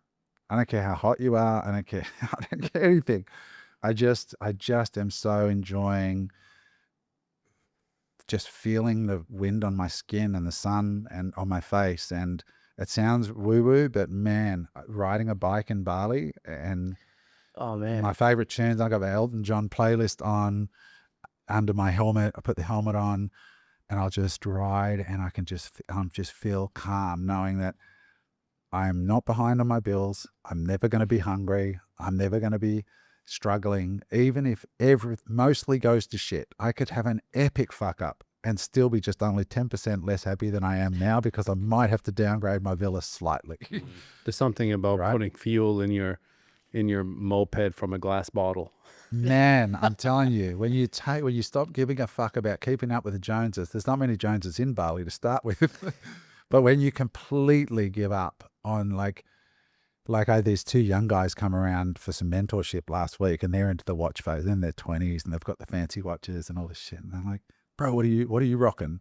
And I'm like, this. And they're like, that's a Casio, bro. I'm like, I know what it is. And I just said, look, boys, go on the journey, do your thing. But for many of them, got to do it. But when you actually put all that down and you move into that phase of just knowing what makes you happy and being okay with it and just not giving a fuck and not trying. Like, I cut my own hair for a year. I know it didn't look great, but it was just so cool just to clip of my own hair and just not care, you know? It was a good stage to watch from the outside. Yeah, it was fun. What I'm saying is I want peace. Yeah. That's it. That's my number one value. And I'm actually now, after a year, when you first get single, it's really interesting. You kind of feel like you're missing your right arm because you've lost your person, right? And in some ways, you feel like exposed, or I don't know what it is. Like, you have to have a woman to feel like Full again. especially at 52, because you're like, what's wrong with this guy? You know, like he's successful and single. Like, what, there's something fucking wrong for this guy. Like, is he a crazy person or whatever? But then now I've gotten into the stage where I'm actually like at peace and I got a nice rhythm. And I'm like, if you're going to fuck with that, you know, no. Now, obviously, us and the internal circles have been seeing that you're really taking your health seriously. Obviously, people that follow you, you've been following your journey on stem cells. You've actually went on Instagram and said, hey, does anyone have any contacts in Bali about peptides? Yeah. And we're in this private group that you've been sending some stuff through about this, I guess now optimizing for health, biohacking. Take us through, Yeah, what you're actually doing with that. Yeah. So I know that people in the comments going, "Oh, health, he does a cigar." Right? We have a cigar group actually in Bali where we meet once a month or something. We sit down around. So anyway, I won't go into that. We'll set that aside. That's another debate for people who want to have it. But so yeah, I've had long-term back issues, and I've just gone, you know what, again, what is the point of you can't have a great life if you're in pain. So I finally got really serious about trying to get the inflammation out of my system, reducing my sugar intake dramatically, dialing my diet in more, and stem cells. So I went to Panama, and it was everyone asks, I'm just going to tell you, it was 34,000 US dollars. I got, I think it was 150 million or billion, I can't remember, stem cells intravenously. And then I got 4 stem cell injections into my facet joints in my lower back, which takes about 20 minutes. They just put you on the table, bang, bang, bang, it's done. And you're not under a general anesthetic or anything. They do a little local anesthetic and you're done. So I was there for 4 days, which was phenomenal. I had Andre Agassi's tennis coach on one side, and I had a Dallas Cowboy on my other side. So I got to meet some really cool people and hang out. We had dinners there. So I felt very comfortable that I was in a good place, to where Joe Rogan, the UFC guys, all sort of recommended. So I did that. And then I have been researching peptides as well, which are naturally occurring in your body. And I saw, when I first started looking at peptides, I see people with insulin pens and needles and stuff going, oh, that looks a bit like injecting steroids. And I don't know whether I want to get on the juice, right? Yeah, there's this whole thing. And I'm like, I hate needles. I'm not going to do this. And then I finally pulled the trigger and got my peptide stack. And the first time I injected peptides into me, I was like, oh my God, I don't know if I can stab myself. And now I'm like, bang, daily penning. I've got all the words. And in Bali, it's delivered straight to your door, whatever you want, clean, straight out of China, like most of the peptides. And it's been phenomenal. The early results are amazing. They're incredibly effective as advertised. I'm starting off with just a small stack. I've got 2 peptides that I'm using at the moment. And I will add to that. And yeah, it's good. And just being around people and learning about it and being open to it. And yeah, a lot of my friends are interested in that and other therapies. What triggered the health kick? Just being in pain all the time, and honestly, just the back pain had been persistent and getting worse for so long that every single day I'm waking up sore. And when I got the stem cells and it subsided for the first time in years, I was like, oh my God, this is what pain-free feels like. And it was incredible. And I'm most days now significantly better than I was. My mood has lifted. I feel more alive. I've lost weight because I can exercise again. So yeah, exercise. I just don't think you can really have an optimally happy life if you're not healthy. And so moving your body, getting down the gym. I mean, I get down the gym in Bali, it's just insane. Like, yeah, like nobody looks at me at a gym in Bali. I'm like the old irrelevant guy in the corner. Everyone looks like they're straight out of a magazine. It's ridiculous how fit the people are, but it's inspiring. Like, it's super inspiring. Everybody's there, has got their sleep dialed in, their food dialed in. It's a whole different culture. How about your friendships? So obviously leaving and not physically being here, because I know a lot of people, right? Like I should say family and friendships, like we left our family in Canada, right? Yeah. Almost 19 years ago. And for us, it was very, very hard. And that's one of the things I have to accept in my life is that, I'm not spending as much time with my family as in, obviously my wife and kids are here, but our parents and aunts and uncles and cousins and sisters and brothers and whatnot. And that's something we have to accept. And that's why one of the things I was breaking down with Rick is that it hit me then. You're going, that's the decision that we've made. And, as you see your parents and, the photos, and then you look back photos from 10 years ago when they visited you, they're like, oh, wow. Everyone's just aging, getting closer and closer to really not being here. And obviously with you, with family and friends, you've got a lot of friends. And how is that? How is that been? And I guess, has some of those relationships faded? What's your experience has been like? Because I know this is probably Yeah. the biggest thing after the financial, I know Mark said this before, right? Over the financial, burden people have about why they can't leave is, my family's here. That's my biggest thing. I can't leave my family. For us, it's been easier because for us to go somewhere else, we've already done it. So for us, friendship is massive. And I think about that. How would that affect my relationships here? And I'd love to know, how has that been affecting your relationships? One, family, and two, friends. Well, I think a way to think about it, Eric, is going all in and saying I'm leaving forever is a massive step. A lot of Australian families just go, we're going to do 1 year, like what you said, in Bali. Yeah. Like my friend Mike Willems did it, right? Like the realtor, he's extremely successful in his career. And you would think that you can't remain a real estate agent in Australia and live in Bali. He did. He did.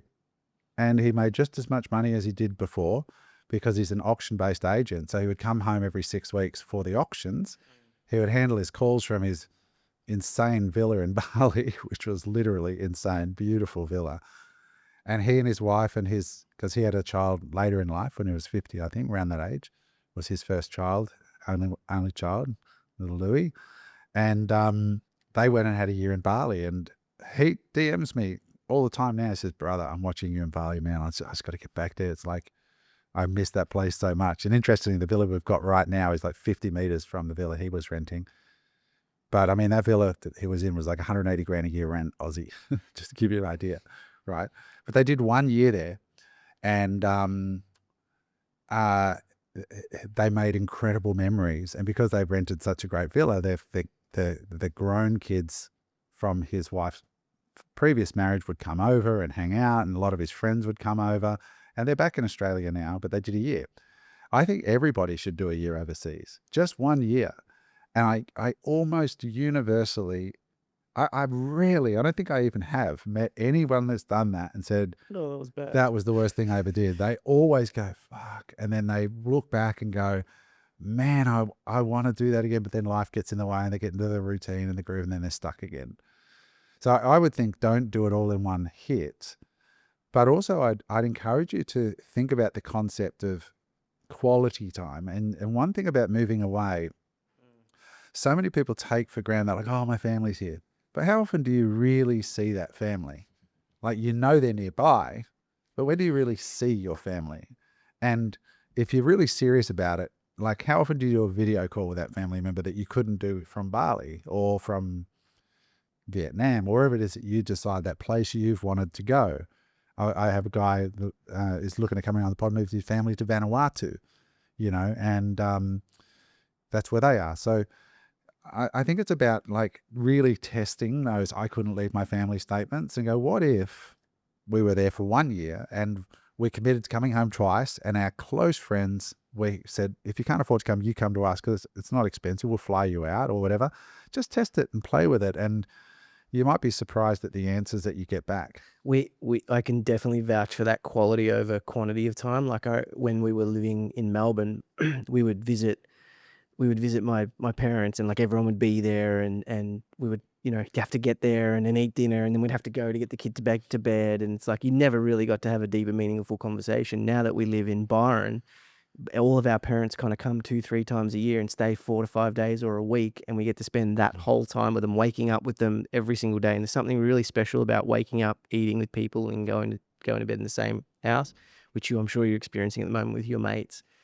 And I'll never forget dropping my dad off at the airport and watching him go through the doors to go back on the plane, and he just kept looking back at the car, and like I saw this sadness but this happiness in his face. There's something I'd never seen before, and I think for the first time he kind of understood it as well. He's like, I realized why he made the move, and like he had a really special experience because of it as well. And so I think there is ways to kind of, if you're only moving from Australia to Bali, it's 6-hour flight. It's like, that's the distance Perth. And the other thing is, like, I think people just create these limits. Like, Yeah. okay, I moved to Bali. What if I had an extra 10 grand a year just to spend on getting my family to come and visit me in Bali. Yeah. And like, if you're serious about it and you apply yourself, making an extra 10 grand a year, that's 10 people paying you $1,000 for something, right? And then you put that whole 10 grand into paying for flights to your family to come over and stay with you at the villa. Right? Like, could you do that? Would your family be happy and think you're the biggest baller ever because you just bought, you know, your 10 grand goes a long way if it's just Southeast Asia or somewhere. Definitely. And they get to go, how rock star is this? Like, Eric's like freaking a rock star. He's paying for us to come over. It's not a lot of money. It's just that people disqualify themselves from these ways of thinking because they don't think in an abundant way. They're so worried about bills and cost of living instead of thinking about how to spend money in a way that's like one of the things I've done. I told you about getting the villa and renting a villa with 2 extra bedrooms and then just texting all my mates and saying, I got this villa, here it is. There's just me, there's 2 spare bedrooms. If you want to come, let me know. And I rent it anyway. So I could be wasting 2 or 3 grand a month in additional villa costs, but I'm not because it's always full. And so I've always got my mates coming around now and I'm very social. Jen and Dom, if Eric and Mark have to go on some business trip, you know where to find us, right? Emergency unemployable meeting. Emergency. Do you feel like it's been, this experience has been good for you? Weeding out friendships? I was going to say this, like when you get to 52, you've really got, in my life, there's sort of 3 categories. There's people who follow me on social media. There's friends that are really business friends. And then there's real friends that I've got history with. So my poker group that I had here is a mix of real friends and business friends. And probably 75% of the people that were in that 30 group were sort of good business friends. But then there's the 25%, which are my real friends that I've known for a while that will DM, like you guys, that will DM me and will stay in touch and you make that effort for. Yep. And so the real friends, you don't lose them. They stay in touch, you stay in touch. The other ones just get replaced. Like I've got new people in my cigar group, or if I started a poker group in Bali. So I've got a network, a social network, and then you got people who follow you on social media that you might have a coffee with or that you're friendly with, but they don't really know you. So your real friends you don't lose. And by the time you're 52, I think if you've got enough real friends to count on 2 hands, beyond that, you can't really keep more than that many real friends. Agree. And that's it. That's life. That's all there is to it, folks. Do you ever feel guilty leaving? No, but then I didn't leave behind, like some people have got much different families. So I've got 2 brothers and a dad. I don't have an extended family. And so I don't. And I've, no, in short, no. Freedom maximalist. Yeah. It's on your Instagram. You talk about it a lot. You're speaking at the Nomad Capitalist in Cancun this year. You spoke, was it Malaysia last year? Yeah. In Malaysia last year. For those people that don't know what that means or what that is, how important is that to you and what does it mean? I think that is life itself. I think that, you know, we are against enormous odds, born onto this rock, flying through outer space in a meat suit. It's kind of a trippy thing to reflect upon.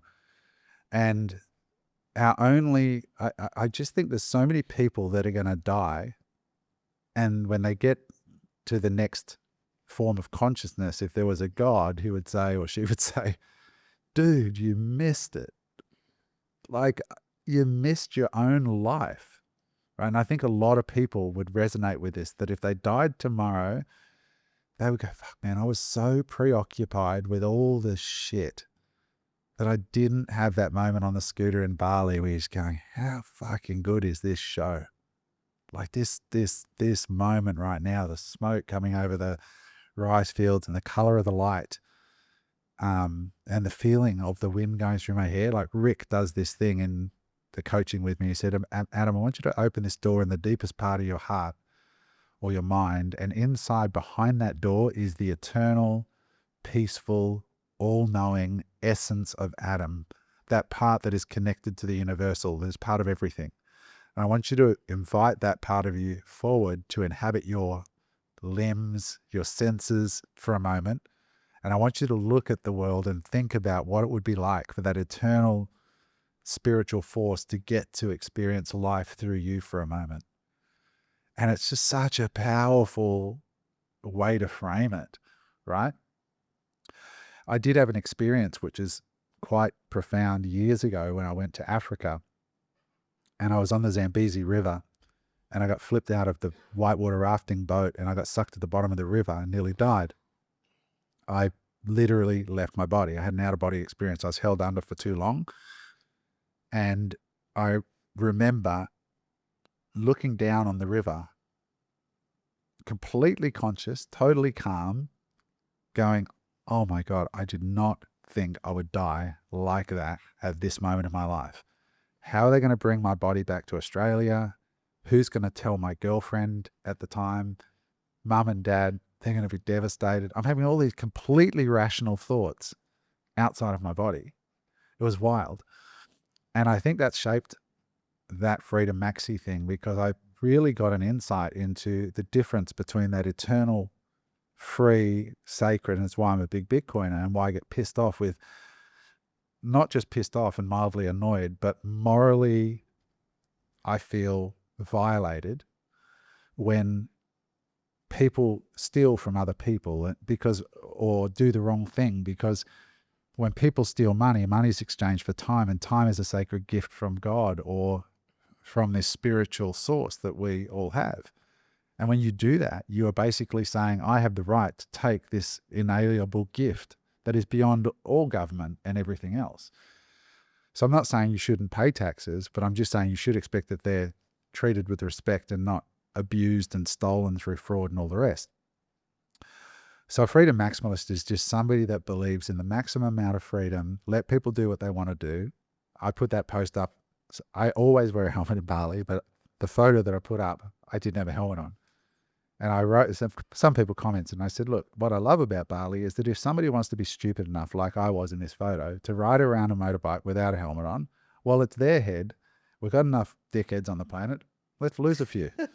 I love the fact that Bali would just let you kill yourself, right? Like, whereas in Australia, that it's so overregulated to the point where you can't be free.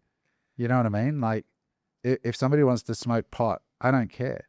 Just let them smoke pot. It's their life. As long as they're not going to commit a violent crime and kill somebody else and hurt somebody else, don't protect idiots from themselves.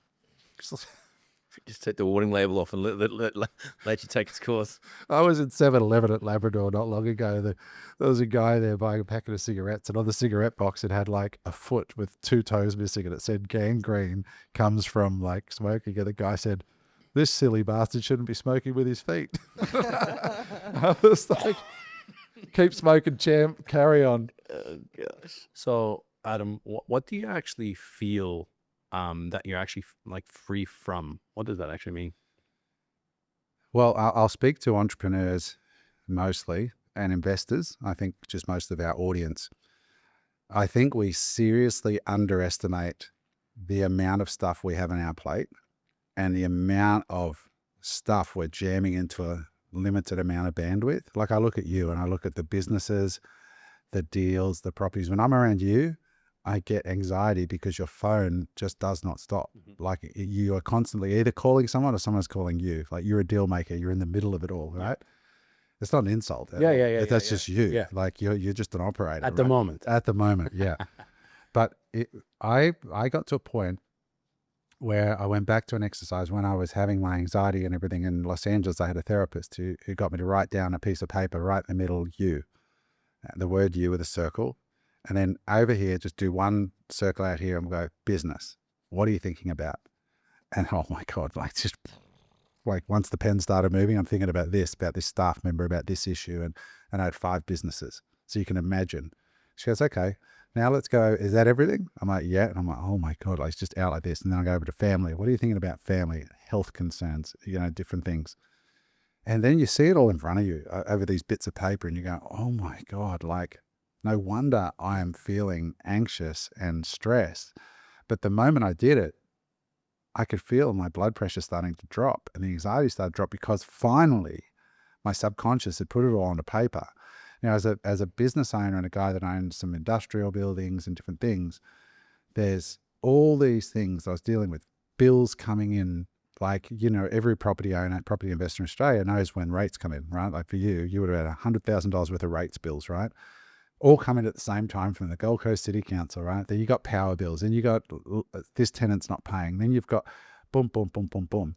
I just spent a year and a half, or nearly 2 years now, unplugging it all.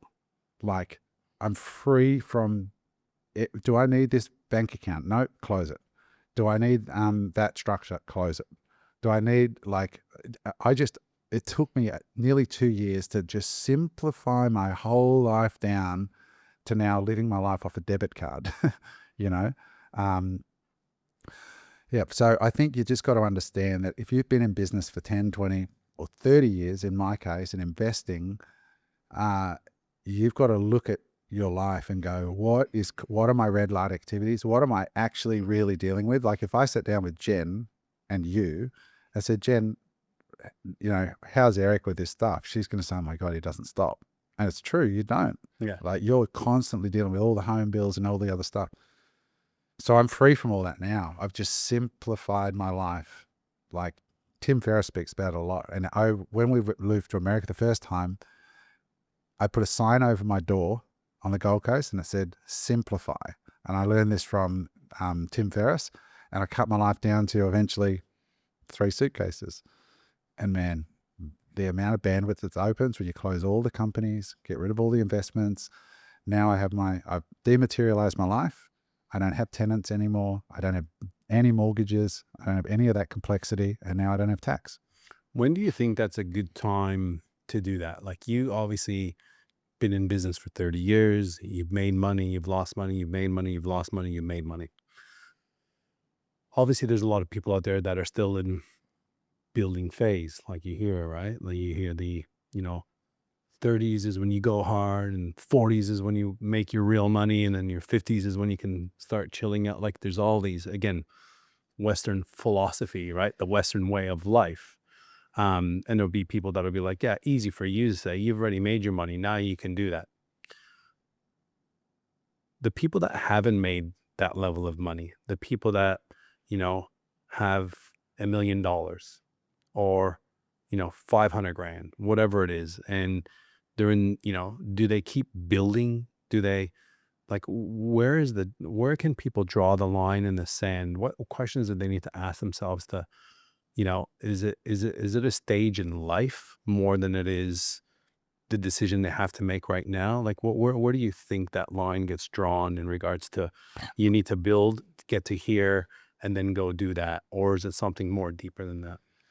What I've seen from my comments, and I can see it really clearly now that I'm outside of it, the Australian mindset is you must own your own home. It's so strong in people that you are not in the game, you don't own a piece of the country, and Bali's a third world shithole that you'll never own your own property, because that's the Western view of it, right? Now, that whole idea of owning your own home is now a very, very expensive thing, not financially, but just what it costs you. A young couple having to save up on their own without a banker, mum and dad involved, a reasonable deposit is a lot of stress and work for people to do that. And so I think it's just really for people, just recognizing their own biases and their own beliefs, and start to question some of those beliefs. Because there are people, like I had Simon and Tammy on, who moved, they sold up in Australia, moved to Panama, and people were saying, something's not adding up here. This couple's not an average Australian couple because they're now living in Panama, and they went to 5 countries before they found Panama, and they've got two kids and a dog. And I'm like, yeah, well, they just sold their home, and they're able to, because they sold their home and choose this other path. They're doing it on a budget, but they're able to make these choices and go around the world for a bit before they settled in Panama. And now they're learning to make money in Panama. They just made different choices. And I think you've got to really, it comes back to what I said at the start about being really, truly honest about what is right for you. And YouTube, there's full of guys, some of them in their 50s that are going through divorce. In fact, that's a big niche of people who've gone through a divorce, where the guys have gone and taken another path, and then they found their joy post 50, post their first marriage or second marriage, and done a whole different path. And their only regret is they didn't do it when they were 25 or 30. They didn't make those adjustments. And I'm sure there's the equivalent for women.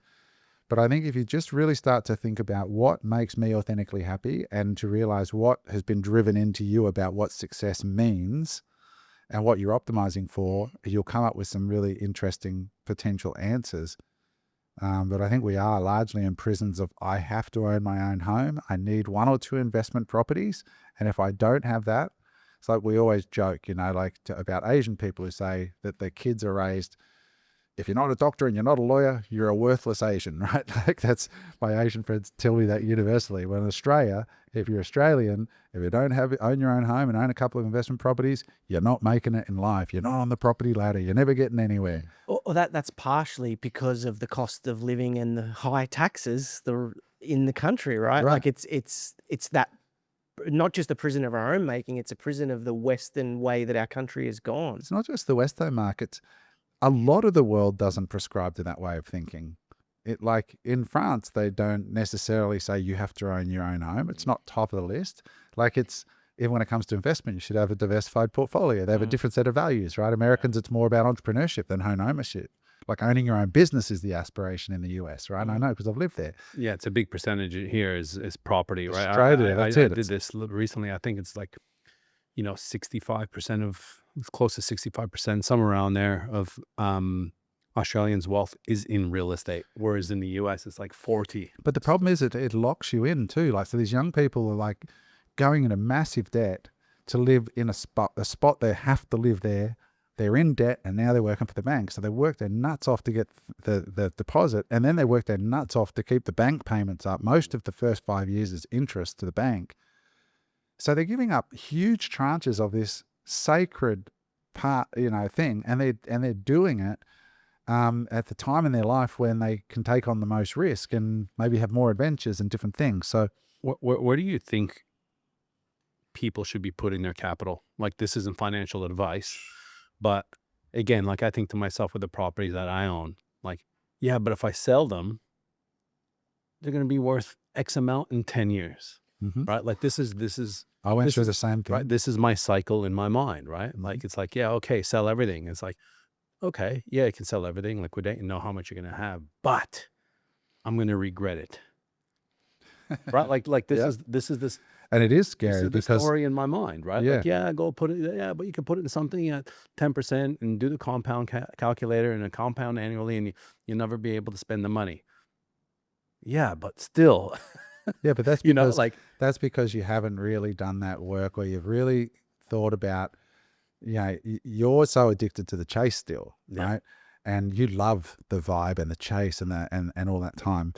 But when you really sit down and go, what would it like to have room in my day to learn another language, and then go down and get a kick out of engaging with somebody in their local language? Like, to me, that's actually exciting now. I must be getting old, or having time. Like, one of the reasons I bought this place, because it's got lemon trees and I can grow some food there for the first time in my life.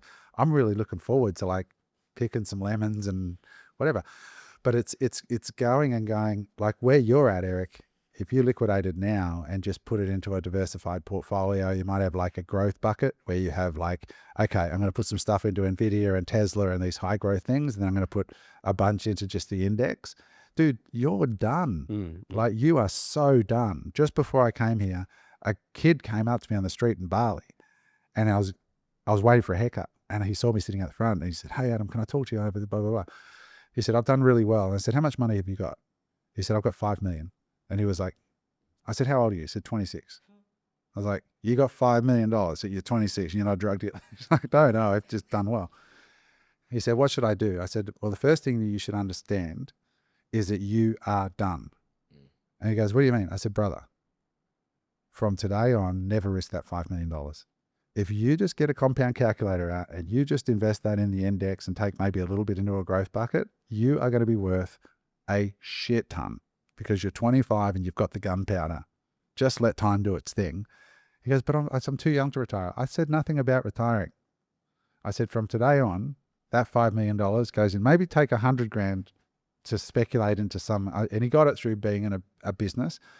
I said, the biggest risk you've got is it, because he told me the business he was in. I said, you were in the right thing at the right time. Don't make the mistake of thinking that you are the reason you're successful, because I made that mistake. I've made those mistakes. Yeah. Hubris is going to get that $5 million off you if you don't learn it. Yep. So take the $5 million, trust me on this, and then limit yourself back to when you started that company where you had nothing and have to win on the same terms. If you can't win on the same terms, at least you've got the gunpowder. You're rich. You have enough financial energy there and time, it's over. Yeah. So, and I think for a lot of Australians, or not Australians, a lot of people, they need to start asking these questions and be comfortable. Like I sat in cash for a bit, I was like sitting there with millions and millions of dollars, just going, okay, like I think right now I've got $4.5 million in cash or something just sitting in the bank. And that's so fucking weird. Like, cause my whole life coming along was like, deploy, deploy, deploy. Don't have cash, buy property, buy Bitcoin, buy Tesla. Right now with the war on and all the other shit, I'm just like, I'll just wait.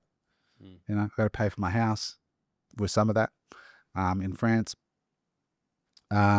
with stuff I'm doing. But again, like, I don't know about you, Mark or James, but I'm always in that same mindset of like, deploy, right? Like learning to like, not deploy, Eric, and just sit and go, if I just sit for 1 year, it's okay. There's going to be opportunities in 1 year from now. But the question is for what? Yeah. Like deploy for what? Like what? I think the big theme is like, what are you that I keep hearing on this podcast is like everyone needs to be asking themselves is, what are you optimizing for? What if you're continually thinking about deploying, or even if you want to liquidate all your stuff and like the main concern is like, where am I going to deploy that? Then you're still optimizing for more. Yeah. Well, that's the thing, right? Like, is that what's going to make you happy? More. I'm optimizing for peace. So I'm like, okay, I'm taking the money. It's just sitting there while I just have a think, like I'm doing deep research on a few companies that I like. And if they get cheap, then I'll buy them and I'll put some into this and some into that. But then I'm just going to let the money do its thing and focus on I'm still young. I'm 52. Like I'm going to be fine. Right. Yeah. I've already got big bags elsewhere and Bitcoin and different things and property and all this other stuff. So just learning to sit and just go, what is going to make me happy today? I got 15 hours of sunlight. What do I want to fill my 15 hours with? Intentional living. Like, do I want to go and set up a date with my daughters if I was you? Like, really make something special. Yeah. Time with Jen. What do I want to learn? Learning to just turn off the bad stuff that you consume and fill it with good stuff, like go to the gym or language or learning to grow tomatoes. This is the first time, like, in my life that I've been saying no to more things than I've ever had.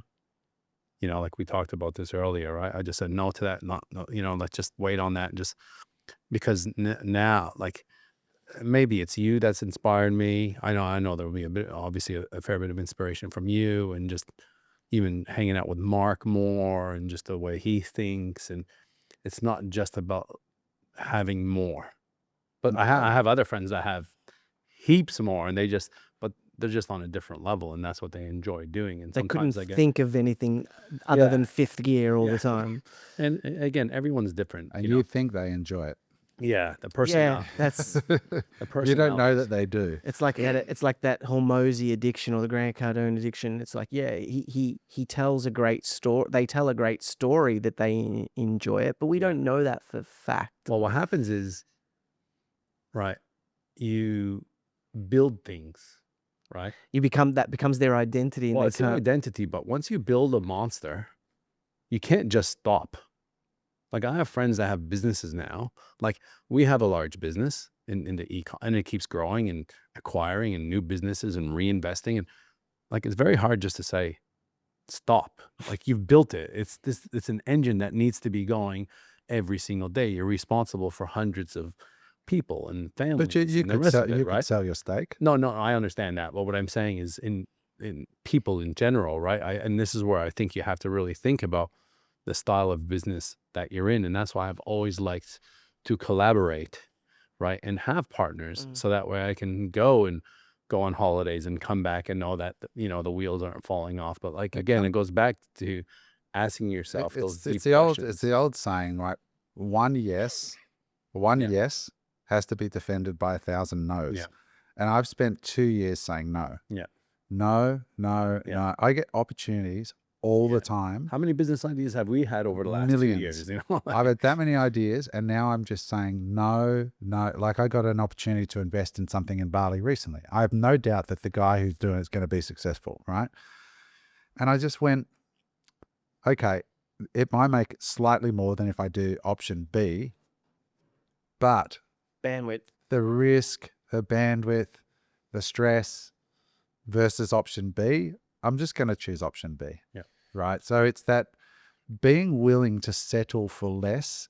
And when you do that, man, it's not for nothing. Like, you really get a huge payoff when you just say, I don't need to own multiple all I need, for most people, if they could figure out a reliable way to make 20 grand a month, they could live a life that is as good as mine. Take out the French property, take out the fancy home in Bali. For 20 grand a month, most people could live happily ever after. If they were in a place that brought them joy, they were with a person that they liked. That's it. What else is there to life? Do you still have much intention? I know charity is a big thing for you, especially going through the reliable days. Is that still on the docket? It is. In fact, that's one of the things that I'm looking to step up, and maybe taking a board seat with the charity that I've supported now that I'm in Bali and they're in Bali. And on the 12th of May, we have a big event at Finn's Beach Club, and we're raising money for it. So yeah, the charity side is something that I have been for a while now, their largest private donor of that charity. And so I want to get more active because, you know, last year we raised half of the budget of a 35-year-old charity ourselves, which is great. And so they've got traditional kind of donor models, but they don't have anything for entrepreneurs. And so I know how to leverage social media and entrepreneurship for charity. So I'd like to help them more. Over the last 30 years in your business experience and personal experiences and whatnot financially, this isn't financially, by the way, do you feel like this is the best version of you? Yes. Yeah, definitely. I feel much, much happier in my skin right now. Yeah. Mostly because I'm not selling anything anymore. I don't need money from anybody anymore. Like, I'm no longer chasing. I can walk away from any deal that I'm in without it affecting me. It's the much nicer version of FU money. Like, and I don't mean FU money like I want to go around saying fuck you to them, but I don't need to do anything for money anymore. And so when you, and I have more than I need for the life that I love. The life that I love doesn't cost much. Most people could afford the life that I love. And so when you get to that place, and the stress is off. I think everybody's the better version of themselves when they're not stressed. And half of that you can either get rich, or the other half is you can just lower your expectations of life. Like, people ask me, what kind of woman are you looking for? Like, I have this conversation with my mates all the time, right? And I laugh because I got one mate in particular, he knows who he is listening to this. And I'm like, so dude, like, what do you want in a girl? And he goes, it has to be this, she has to be smoking hot. She has to be this, she has to be accomplished, she has to challenge me. She needs to push back. She needs to be intelligent. And I'm like, okay. So he wants a unicorn. And I'm like, and this woman has to, A, be single, right? Because no other guy has taken her. It's just be single. She has to be in this remote location that, you know, because this person hangs around me quite a bit. I won't say who it is, but he travels a lot. So he has to be on your fucked up schedule. She has to be on your fucked up schedule. I'm like, bro, like, he goes, what do you want? I said, I just want a girl that I'm into, that's peaceful, and that's it. Looks like his OnlyFans subscription isn't going anywhere. Don't you want like challenging conversations and like, bro, I have They'll come, don't fucking worry, bro. They'll come. But I'm like, dude, I could have deep and meaningful conversations with my mates. Like, I just want a girl that when I get home, it's like coming home to a ray of sunshine. She's happy. She doesn't need much. She's just Fuck, great. you're after a unicorn too. No, but like, I've got a mate who's married to a woman like that, and he said, I'm going to marry this girl because every day when I come home, she's just really happy to see me, and she doesn't want much from life. She's just happy, and she's feminine, and she's kind, and she's grateful for the life I give her. And I love her to bits for that. And I'm like, I'm the same, dude. I don't need it. Like, everyone says, oh, Adam's going to end up with some dynamic businesswoman. I'm like, bro, I can't think of anything worse. Same. I just want feminine, happy, and peaceful. And fucking society has demonized that type of woman, haven't they? Oh, mate, not just that. I mean, that's another big problem is I feel sorry for young people because the manosphere has got men hating women. Have you watched that documentary? I haven't. But the female side, all the women think they don't need men anymore. And I'm like, this is so fucked up. Like, Yeah, it's a big mess. it's a big mess. Another That whole podcast space is a episode on big its mess. own. That's why I don't go on dating apps or any of that shit. Because I need to meet a woman in the wild because you never know. I've got a body type. You know, I think we all have a body type, the type of person that we look at and we're attracted to that body type. We're that sort of person. But after that, you know, you never know who it's going to be. 100%. You know, it's a vibe, right? It's a vibe. I mean, south of France has a few probably. I'm sure Bali has a handful. I'm sure you're not going to find a problem. I got one last question. Living in Australia for 50 odd years and leaving, how do you feel when you come back? That's a good question. So I flew in this time, a couple of days ago. And as you're coming in and it's sunrise because we flew through the night, you look out the window and you see the beaches, and Australia has a quality of light that is unique to Australia. And some people my eyes I can notice a lot of difference of light. It is the most beautiful light in the world in Australia, in my opinion. If I see a movie that was shot in Australia, even if it's a blockbuster that they're trying to pass off as an American film that was shot on the Gold Coast, I can tell from the light. It is beautiful. I think it's a lack of pollution. There's a cleanliness. I got at the Gold Coast airport, got in the cab. I'm just shocked at how clean the roads are. It is immaculate. It is like Trumanville. It is that. It's like a movie set, like when you've been away for a while. But I'm still Truman. I got my little boat. I went to the edge of the wall and went, oh shit, there's a whole world through this door. And this Trumanville, I see Australia as a Trumanville now. And people are playing within the same rules, watching the same shows. Like, the houses are all the same. Like in Trumanville, if you got pissed and came home, you wouldn't know which house was yours. Everyone's in such a narrow lane. It's so well defined what Australian life is. So coming through the clouds and looking out the window, I'm like, fuck, it is beautiful. What a beautiful place. And it is. You go off the airport, stunning. And then within about a few hours, I'm like, fuck, I can't wait to leave. I've been here for 50 years. I know exactly how this place works. And as beautiful it was being down the beach, but this is at my time in life now. Like, if you're not feeling that and observing that, fine, enjoy it. If you're still loving Australia, this is not to shit on Australia, but I just know the country so well and the psychology of the people so well. And I don't miss it at all. And Not even for a minute. You've been gone for however long it is, 52. Is it, in your mind's eye now, is it out forever? Or would you someday down the 70, 80 come back and go, you know what, I can hang up the gloves here? Or are you going to... At this moment, I can't see myself permanently being back in Australia where I think the ultimate hack in life is to at least have two places, because then you don't get complacent with any one of them. I said to someone this morning, the only thing better living in Australia is living in Australia part-time, because then you don't take the good things for granted.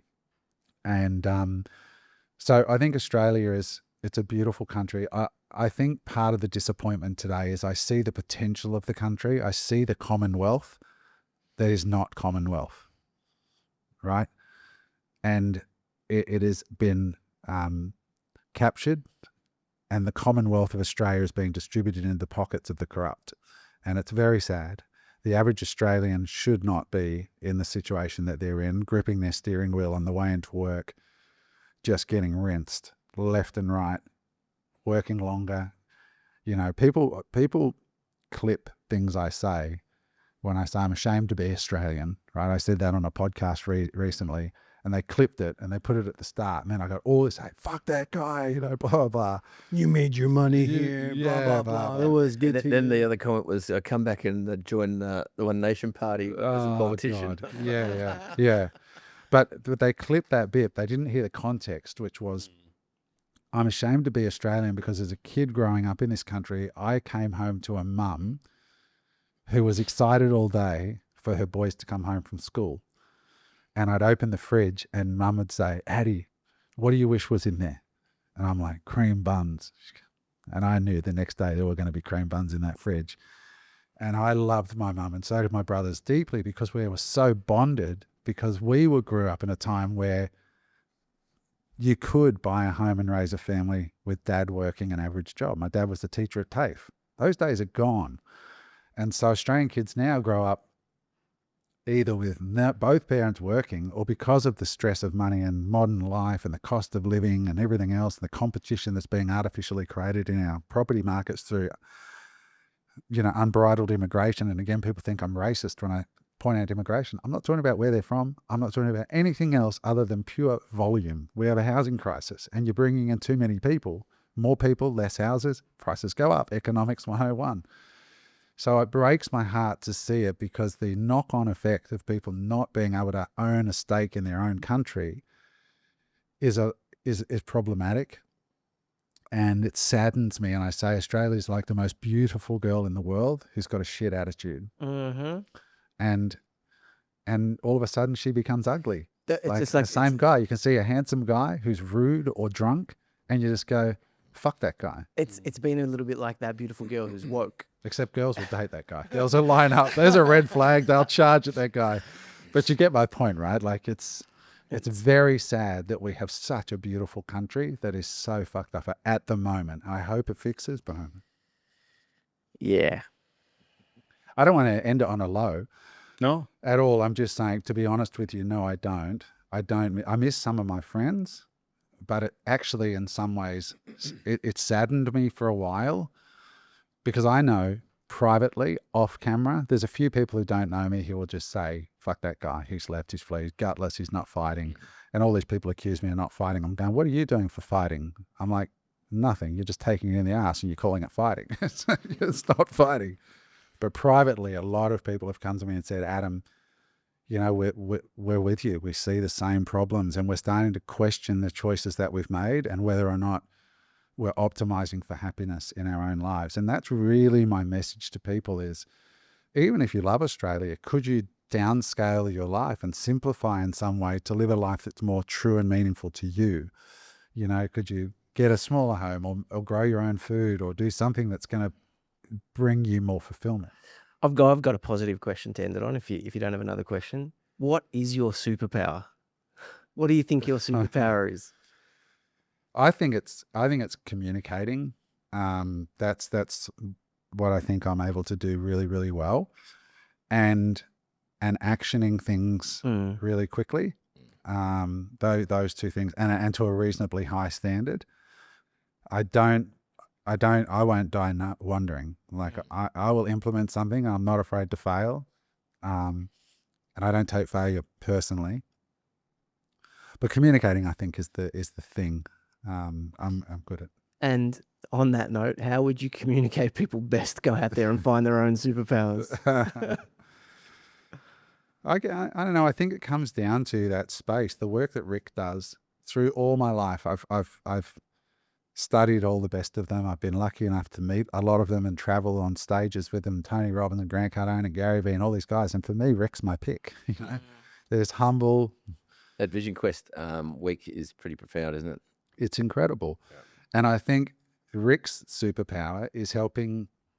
He creates space and holds that space long enough and asks you questions for your inner voice to be heard. And so I think in everybody there is a skill set and a superpower that's unique to them. And I think for a lot of people listening to this think, oh, I don't have the personality. I don't. Well, the first learning is notice how self-critical you are and force yourself to start going, what am I great at? Where do I shine? Because some really weird people have become incredibly successful by understanding their weirdness. Like Elon Musk is a freaking weirdo, but look how well he's done, mate.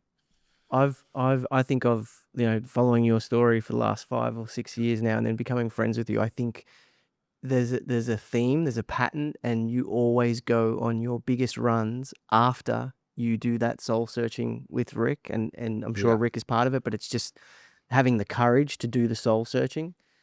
So I think, it's a really powerful thing. The other thing I think I'm proud of about myself is I'm a good friend.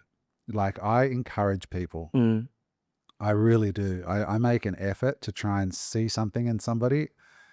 And before they can see it, I say, mate, I want to look at this. And I try to encourage people and give people opportunities or point them in a direction or connect people. Eric's great at connecting people. And so I try to do that and create opportunity, and I'm not afraid to, I'm getting much better at expressing my feelings for people. If I like them, I'll tell them I like them. Like that guy that I met last night, I hadn't met him before. He came up to me at a restaurant. I'm staying at this hotel on the beach, and I was just about to sit down to dinner. He goes, oh my God, you're Adam. I'm like, yeah. He goes, oh, I know James and I know Eric. But he had this really nice energy. And at the end of their brief, just while I'm standing, the waiter's waiting for me. So it was only like 2 minutes. His name was Mark, wasn't it? Dave. I said, Dave, I really like you.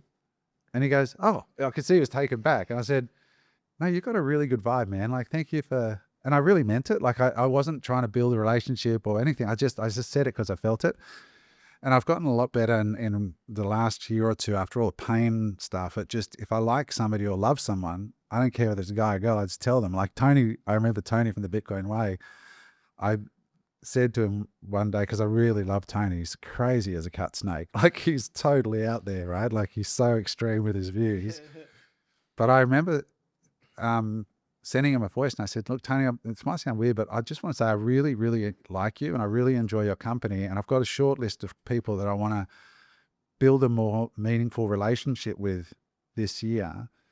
Would you be open to being one of those 2 or 3 people that I reach out to, and I just really want to proactively build a stronger, closer relationship? And he was like, fuck yeah, like, that's such a cool message to receive, right?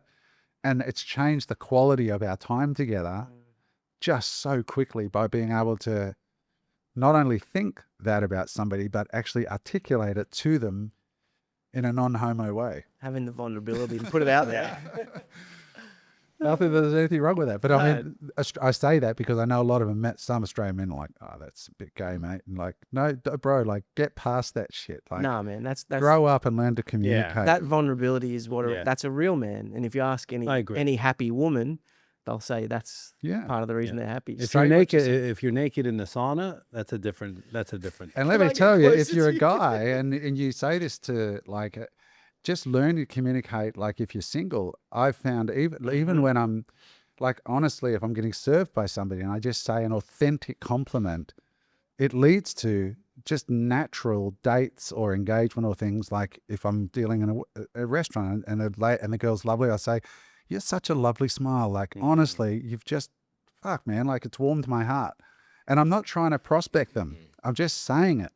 But if you can just, like, people just need to be seen. And if you can be the one person for the week that just sees them, they're never going to forget you. Like, when I'm in a restaurant, it's great. I'm always the person that asks what their name is, the waiter or waitress. And then whenever I talk to them, I'm always saying, let's say if it was Mark, thanks, Mark, appreciate it. And then here I come, Mark, appreciate you, thank you. No one else does that, man. No. And they will serve you so much, just because one thing is everyone loves to hear their own name. Yep.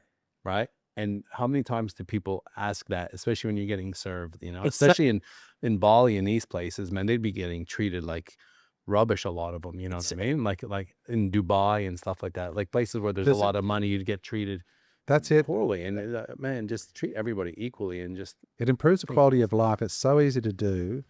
And that's, again, when you get out of being stressed and you let go of all, like, the knock-on effects of going full retard, as you said. Retard maxing. Retard maxing, where you just go in the opposite direction. You just downscale. Look, I'm just happy to be one of those guys in Bali that has a simple life.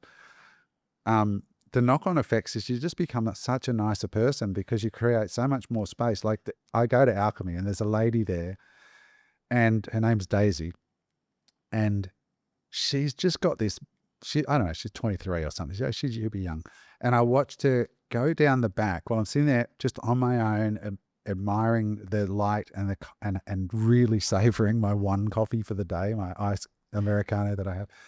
And she didn't know I was watching. And there's a temple in the corner. All properties in Bali have a temple. And she's doing a morning ritual where she lights it and she's gently like moving her hand to push the smoke onto the statue and then doing the little water on her head.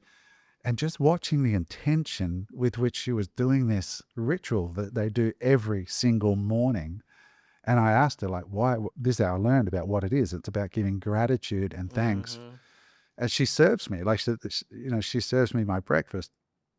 And, just knowing her name and saying, I watched you with that ceremony. It's taking an interest, like not seeing people as invisible. It's, it's so powerful. It just makes you such a better person when you de-stress your life and get clear and are prepared to just sort of walk your own path. Adam, I just want to say thank you very much for being, real, raw, honest. It was a different style of interview. Wanted to dig more into the granular and kind of where you've been and what you're doing. You're an inspiration to a lot of us. Obviously, you can see it in the comments. You can see it with the impact you've had on a lot of people's lives, including all of us here. Yeah. On this on this podcast. So we, from the bottom of our hearts, and I know I'm speaking on behalf of the boys, I'm so happy seeing you being in your best version of yourself. And that's why I asked that question, because I can see it, I can feel it, the energy. I can, when you're doing your posts on Instagram, and you can really, really feel it. And I'm very, very happy for you. Thank you. And you're inspiring a lot of us to think differently and ask those deep questions. So Yeah. appreciate you. Thank you for coming on. Thanks, bro. And Yeah. Thank you for always being an inspiration and a friend, and that belief thing, because Thank that's you, mate. something that I've experienced from you, is that belief. And I wouldn't be sitting here where I am now without it. So Thanks, Matt. guys, Awesome. that's the end of that one. If you guys enjoying that, again, as we always say, subscribe, like, share, and comment. Let us know if you like this different type of conversation. We'd like to have more and more deeper conversations like this with other people that are doing big things in the world. So appreciate you guys. Thanks for your attention, and we'll see you on the next one. Hey there, I hope you enjoyed that episode of Unemployable. If you'd like to watch another episode, just click there.